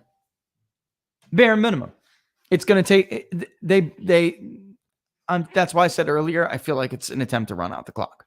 Yeah. Because you're making us, instead of just giving us all the damn information you have, they're giving, here's the name and, here's the date they cast the ballot. Here's whether or not it counted or not, was rejected, really. It's just whether it was rejected. But a name alone is not enough. No. And so we have to go through these other tiers of verification. Because if you make one mistake, guys, you make one mistake, invalidate the whole entire the whole body process. of work. Everything. The whole body of work, Mm-hmm. they'll say is not credible. Because one oops. Yep. Anyway, CJ wants to know, in California 43, track Right. my vote was recorded as mail-in. Not sure of what the recourse would be. Okay, say that again. What vote was recorded as mail? His vote was recording at... Tell him to, I'm thinking should probably contact us with that one. Mm-hmm. This way we can look at it and we can see if there are any similarities, any ways for us to find others. I mean, really, we should be able to, why don't you contact us? Why don't you contact Laura? Email us. Email Laura. Yeah. Email her at producer@peoplespunditdaily.com, because we'd like to know the specifics of that. And the reason being is, so he's saying he voted on election day, but it was counted as in person. and he No. didn't vote in person early. I mean, he voted on election day, but it was Voted on counted election as day, an but absentee it ballot. was- They had a mail-in ballot. Then that's a freaking problem. That means somebody probably took his ballot and cast a ballot. That means it's possible that somebody counted your ballot. Did they ask him to fill in a provisional ballot when he got to the polling station? They should have saw that in the poll book. All right, let's see. Yeah, contact us, CJ. Contact Laura. Email Laura, producer@peoplespunditdaily.com, because that could potentially open up another can of worms altogether, another angle that we didn't even get, although feared, which is that some votes, we're looking for low-hanging fruit, but we haven't even waded into, and in fact, it's hard to wade into whether or not some of these votes were just improperly counted or improperly cast. Because we're looking at turnout rates in some areas that are frankly unbelievable. We're looking at turnout rates that are now meeting or exceeding the turnout rate you would see in a mandatory voting country like Australia. That doesn't happen in the United States. And that makes me think that it's not just change of address you should be looking at. It's not just deceased you should be looking at. I mean, it's possible some of these records will have to be run down. And I mean, with a phone call. Okay, Shrek wants to know, do you think if the roles were reversed and Trump surged ahead after a ballot dump media, and Democrats wouldn't have been pushing for an investigation? Listen, somebody called me yesterday and asked me when we were talking. Because they're like, what else? When keep hearing, there's no evidence. There's no evidence. There's no evidence. If Democrats had the amount of evidence that Rudy Giuliani's team has put forward, the amount of evidence that other investigators have put forward, Look at North Carolina. if you would have put together alone the pattern of who used the software and who stopped counting votes, would have been enough for CNN and MSNBC. Look what they did with Russia collusion. They had no evidence ever that Russia hacked any machine anywhere in any state. They had no evidence that Trump colluded with the Russians. Yet we got a freaking special counsel to investigate it for 3 years, 2 years. Even though in the summer of 2017, he knew there was nothing there. That investigation continued. Alone, the pattern that Dominion was on, the Dominion was used by 6 states that stopped counting on election night, would have been alone for 24/7, 365 coverage that Donald Trump stole this election. Donald Trump had his friends in Silicon Valley or his friends in Russia, because that program was created by commies to keep power. From everything we've heard so far, that is what it looks like. So Donald Trump got his friends and his Putin-friendly friends in Silicon Valley to write a program in these states to use it so he could steal the election. We'd be hearing that right now 24/7, without a doubt. How do we know? Because they had no evidence of everything we heard for 3 years. But we wasted our tax dollars on We it. wasted our tax dollars on it. They didn't certify the results. It was December and Hillary Clinton was still calling his win a scam and joining Jill Stein in recount efforts. They only abandoned Jill Stein because they started to find voting irregularities in Detroit, in Milwaukee, and it was expanding Trump's margin.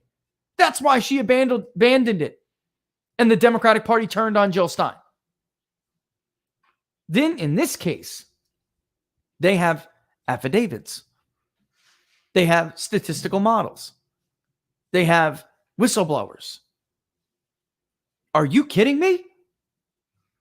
If the case was as strong as Rudy Giuliani's case is, it would by now, almost 2 weeks later, by now it would be common knowledge and commonly cited on cable news that there is just no way that these states could certify their results.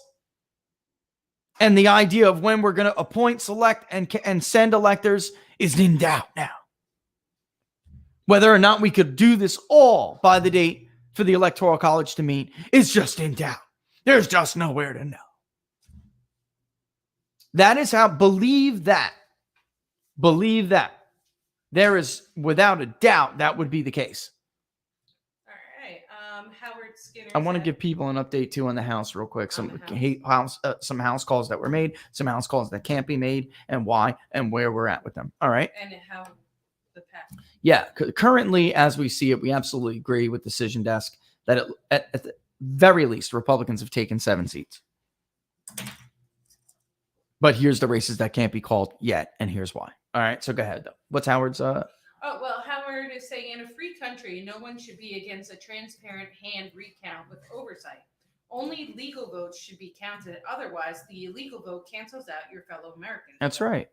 And I totally concur. And then somebody, Joe Ward, wants to know, did you miss any state? And if so, by how much? First of all, with what Howard said, and by the way, I'm just reminding, speaking of polling, I'll get to that question too. Here's Nate Cohen's Rust Belt poll. The idea of it. All right. That was what Howard said is the last thing I tweeted before I got suspended. I was just about to say, which was nobody should resist transparency and investigations, because the point here, of course, is to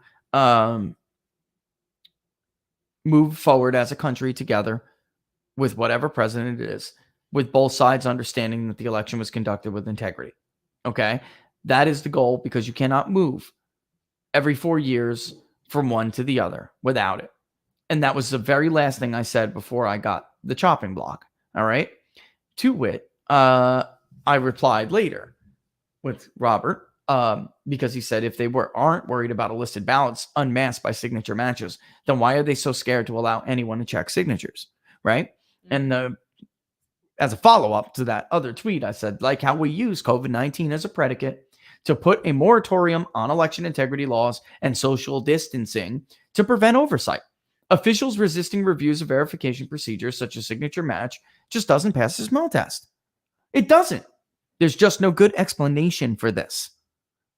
There is only one explanation. So the idea people want to investigate it in the crackpots is ridiculous.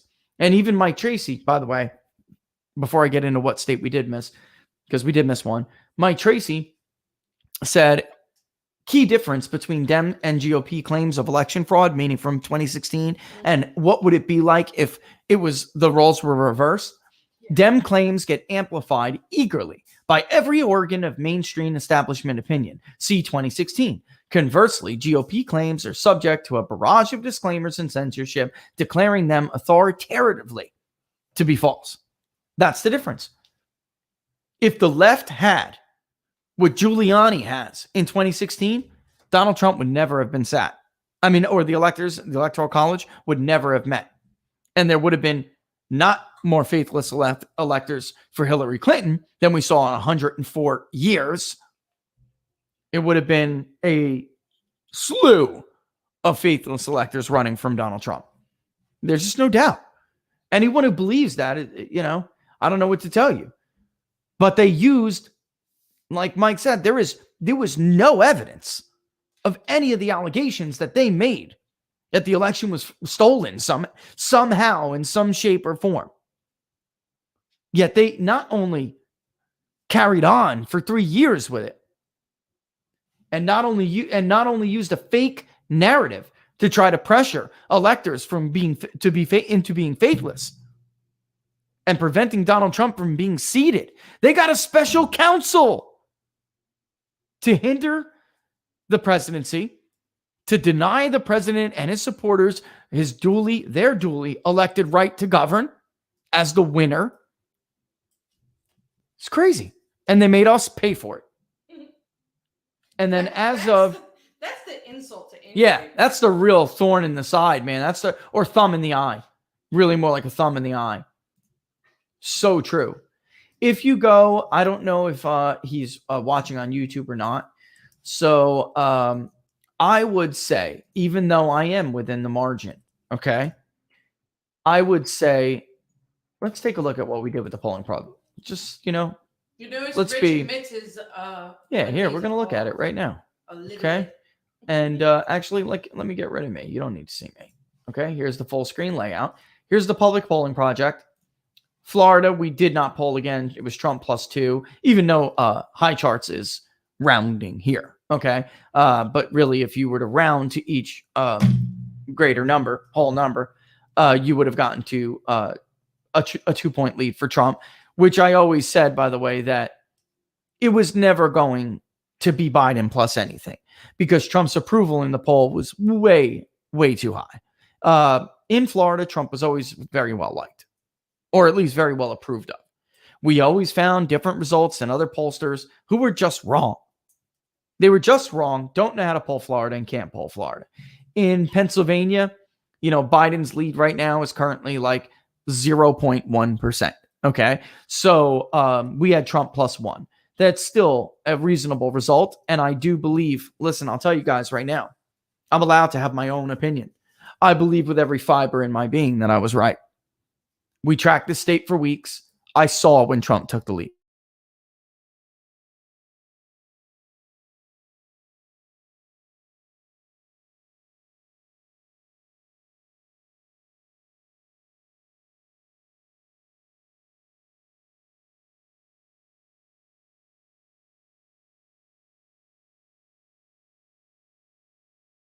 Me. I'm back. Am I back? You're back. Yeah, that was not an Ethernet issue. I don't know what happened. I was about to say something and I just got booted. Yeah, so really the only one that I will call a miss, even though it's not, if you talk about the sampling error, it's 3.1%. I still will say I personally think it Trump 2.5, I think it was. It's rounding up to Trump 3 here, but it was like 2.5, 2.7, something like that. For me, how the standard that I hold myself to, I think that, this is the only miss you could really say. And at the same token, we overestimated Joe Biden in Minnesota. So, it is what it is. And I actually think we overestimated Biden in Michigan. We overestimated him in Wisconsin. And in fact, if we would have modeled the electorate the way that it really looked on election day, it really should have been like a Trump +2 in Wisconsin, something like that. But, we modeled the electorate the way that we do when we try to figure out the likely voting model. It just was, the response rate was non-response bias and social desirability bias. The likely voter model itself was a bit difficult this time. All right. There's no doubt. I think we did great, still, but I still think, even though this is well within the poll sampling era, this is the one state where I'm personally being is personally bothering me, that I don't know what happened here. I don't know what happened here. He hit all the marks that he was supposed to hit outside of Apache. And Maricopa tightened to a tie in our poll. He got 63% in Yavapai. He got 39% in Pima. It, to me, was a little bit, there's some of the stuff, just didn't pan out, I guess. But it does make me raise my eyebrow. And in order, and Laura said it's called cheating. And in order for me to go back and do an autopsy on what happened, for instance, because of how we conduct polls, right? I need certain granular data that we're just not getting right now. So precinct and by congressional district, this is readily available data normally. I don't understand right now what is going on. I just don't. It's one of those things. So I made a spreadsheet where I'm trying to compare the vote differences by congressional district between the House, because the Republicans did very well in the House. They did well in their state legislative districts. It just, I don't know. And I need more granular data to find out where specifically some of this might have went awry. And I still haven't gotten it. We haven't gotten it. So I don't know. All right, go ahead, Laura. Next up, we'll leave this up. But yeah, even though none of our polling was outside of the sampling error, I still think Arizona is the one where it's bothering me the most. And I 100% think we were right in Pennsylvania. And I'll believe that until the day I die. You should. Till the day I die. There's not anyone who's going to show me anything that is going to convince me I was wrong. And in fact, looking over Michigan and Wisconsin, I feel like we absolutely understated Donald Trump's support there. And if you look at, these indicators we ask, guys, this is going to be a huge benefit to us when we have time to actually go back and review. We collected a wealth of data, and it'll help the polling industry greatly when we have a chance to actually go and put it to use. But unfortunately, right now, we're tied up investigating these irregularities. Yes, sir. All right. So, Christina B., did the media posters ever get it right, or is it always propaganda? Yeah, media pollsters have generally always sucked, but they've never been this bad. It's getting worse and it's getting blatant. But Gallup was the gold standard. They just were. They always were. And when Gallup quit the horse race business, it should have been a warning sign to everybody.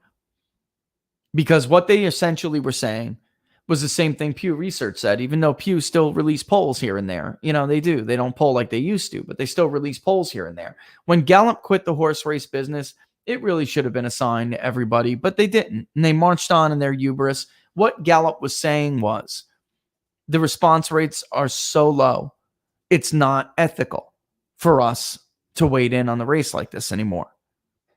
We don't believe it's ethical to do so, to continue to do so.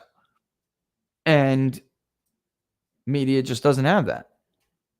They don't have those ethics. And they were never really good. I mean, I could show you newspaper clippings. Final USA Today poll, Carter by 2. I mean, it has been like this for a while. It has. And they were never as good as Gallup. Never. CM Thomas made a very good observation.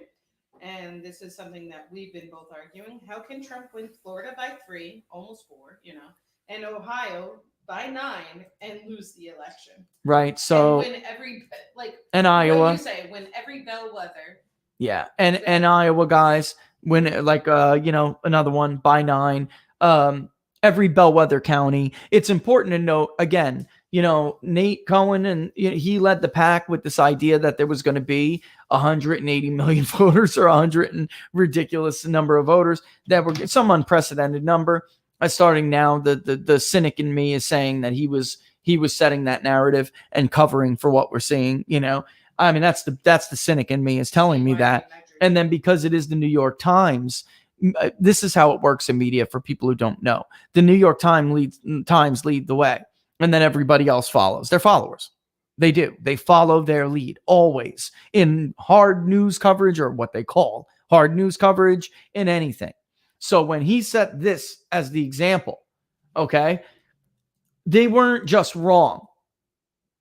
They were wrong about everything, about how Joe Biden would win, which was that there were 200 plus counties in 2016 that voted for Barack Obama twice, that voted for Donald Trump in 16. All right.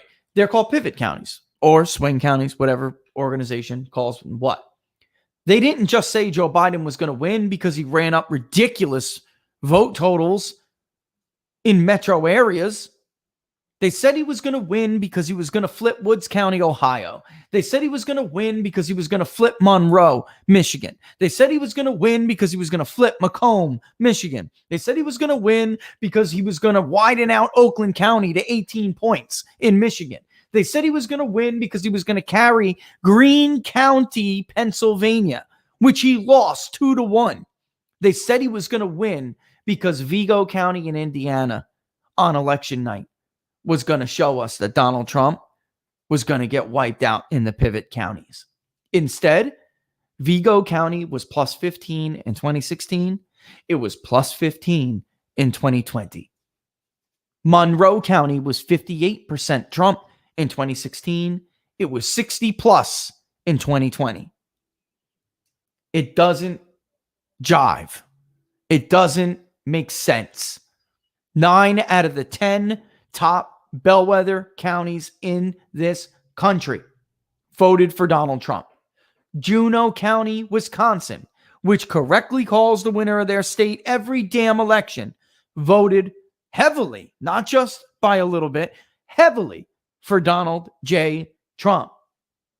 They weren't just wrong. They were very wrong. They were inexplicably wrong. It didn't happen. It just didn't happen, which is one of the reasons why I did decide, let's look into some of this stuff. All right. Fleetwood. Yeah, one more, then I want to give the house update, okay? Yeah, you could give the update. I just want you to know. Fleet Lord. Sorry, I said Fleetwood because that's one of my favorite bands. Fleet Lord. Don't make me break out in song. Yeah. Pass on our greetings and best wishes to the country's future Chief Justice, also known as RB. Oh, man. Right? Man. Mike Lamarca said, Rich, I'm a high-level server admin, and I want to help your organization. These are the sweet things that we get from you guys. Yeah. And the people that we find all around, even outside this country, too. It's really humbling, and we appreciate all the help and love. Just wanted to put that out And there. there are, and I'm not going to say any names, go and blow anybody up, but there are good people at Google. There are good people at Facebook. There are good people even at Twitter who have reached out and said, this is bull, what they've done to you, and who have treated us fairly, and and have offered us kind words, ways they could help in any way. And I mean, it means a lot. Yeah. I'm an alpha male. I don't get into it, but it does mean a lot, and it makes it worth it, is what I'm saying. It makes it worth it. Okay. All right. So real quick, in case you guys didn't know, Louisiana House 5, that's headed for a runoff. Republicans there are heavily, heavily favored to win that seat. Okay. Let's look at California, for instance, because there are still a few in California. David Valladio, who once had a solid lead. That race could not be called in House District 21 in California against TJ Fox because there was still a pretty good amount of vote out. And this is always the danger with California because it's essentially a third world country in how they count votes. And this is what we did in 2020. We basically made a lot of other states a lot like California. And that's tragic and bad for democracy. All right. But Valladio still leads by more than 2,000 votes, about roughly 2,100 votes. He got 81,157. TJ Cox has 79,092. So it's 50.6% to 49.4%. Now, there is 160,000 plus votes cast. We estimate that it's like 99% in, but we never know because we never know. When is the never-ending drip of ballot going to stop? I don't know. Mike Garcia's lead now is down to 104 votes in California House District 25. Christy Smith has 49.98. Mike Garcia has 50.02. There are now 330 plus thousand ballots counted in this race. We think it's about in, but we don't know. So at 100 votes, what do you think is going to happen, right? Once they finally tie that up. And then I believe there is Young Kim. I didn't have the show after it happened. Young Kim held on in House District 39, and she will be the next representative after what happened to her was a freaking tragedy in 2018. A freaking tragedy. She was sworn in as a freshman congresswoman. Now what we have is a historic number of women in Congress, and guess what party they come from? Republicans now have the most female lawmakers in the House of Representatives than they ever have. And Young Kim's race being called against Gil Cisneros, whatever, is adding to that. So her margin was just too big. It was over 4,000 votes, even though they were very tight, 50.6 to 49.4. All right. And they still think there's votes out there, but there's not 4,000 ballots left to be able to overtake Young Kim's margin. So that was called Friday. Okay.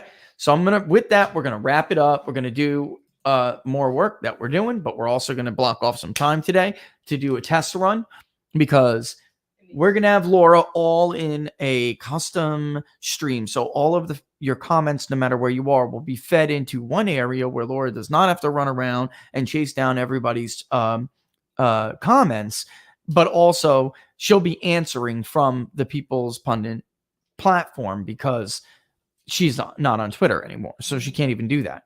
But they'll all be fed into one area where she can easily take all your questions, not miss your questions. And then It drives me insane. yeah, and we just want to dry run with that.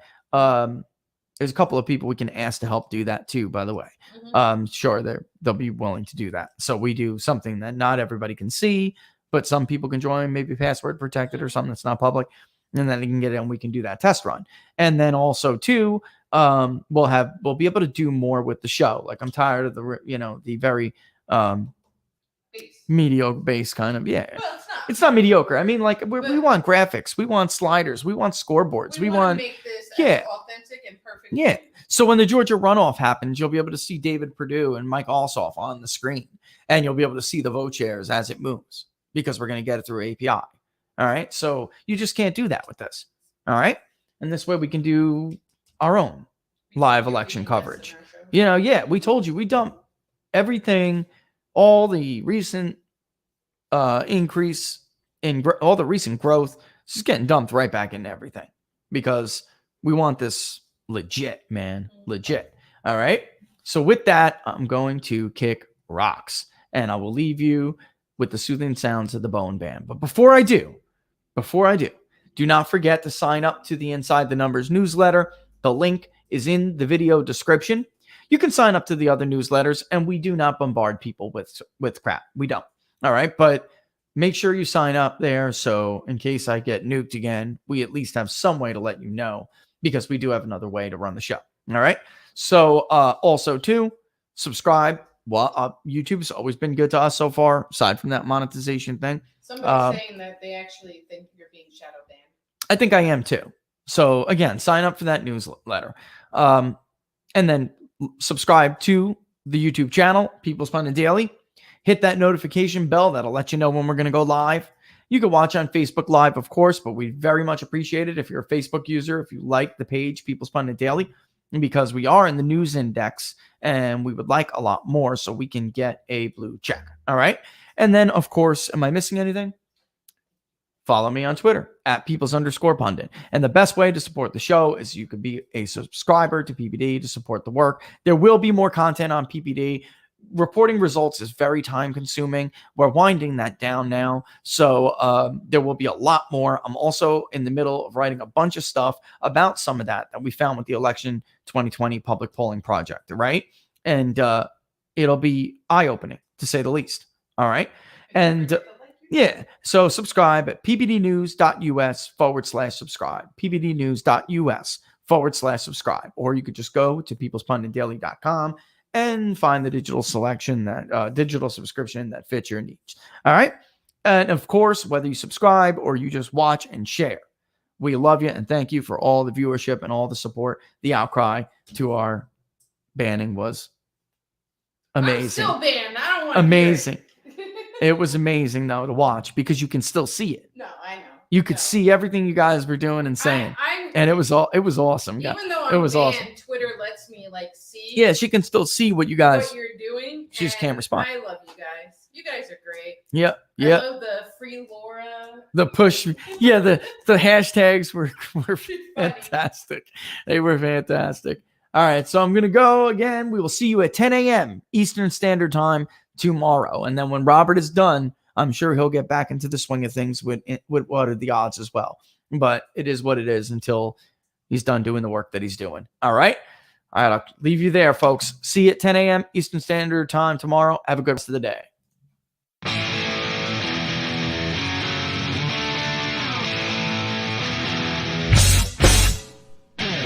Bet you wanna bet that I can get you back inside your head before the summer ends, and spread a little love. Just for a little fun, I'll make you come back to me before the rise of every sun. Baby, it's meant to be, I know you got a man, but he don't understand. You're gonna be a heartbreaker, you're such a love taker. So just suck me in and you can toss me like a cigarette, 'cause I just wanna be a bad habit, yeah.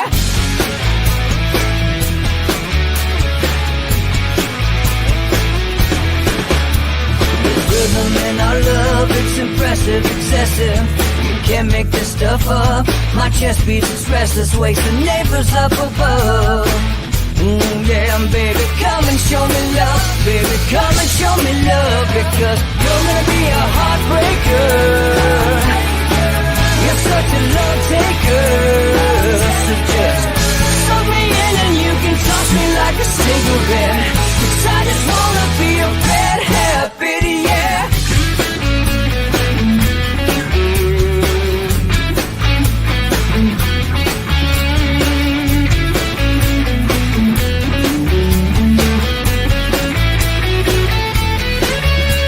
We can get on a plane and take a one-way ride, steal us away to find a place we can hide. It wouldn't take much to spear for a knife, just to give into the need and leave it all behind. 'Cause I know that you know that I know that you want me. You told me, now show me, come blow me away. 'Cause I know that you know that I know that you want me. You told me, now show me, come blow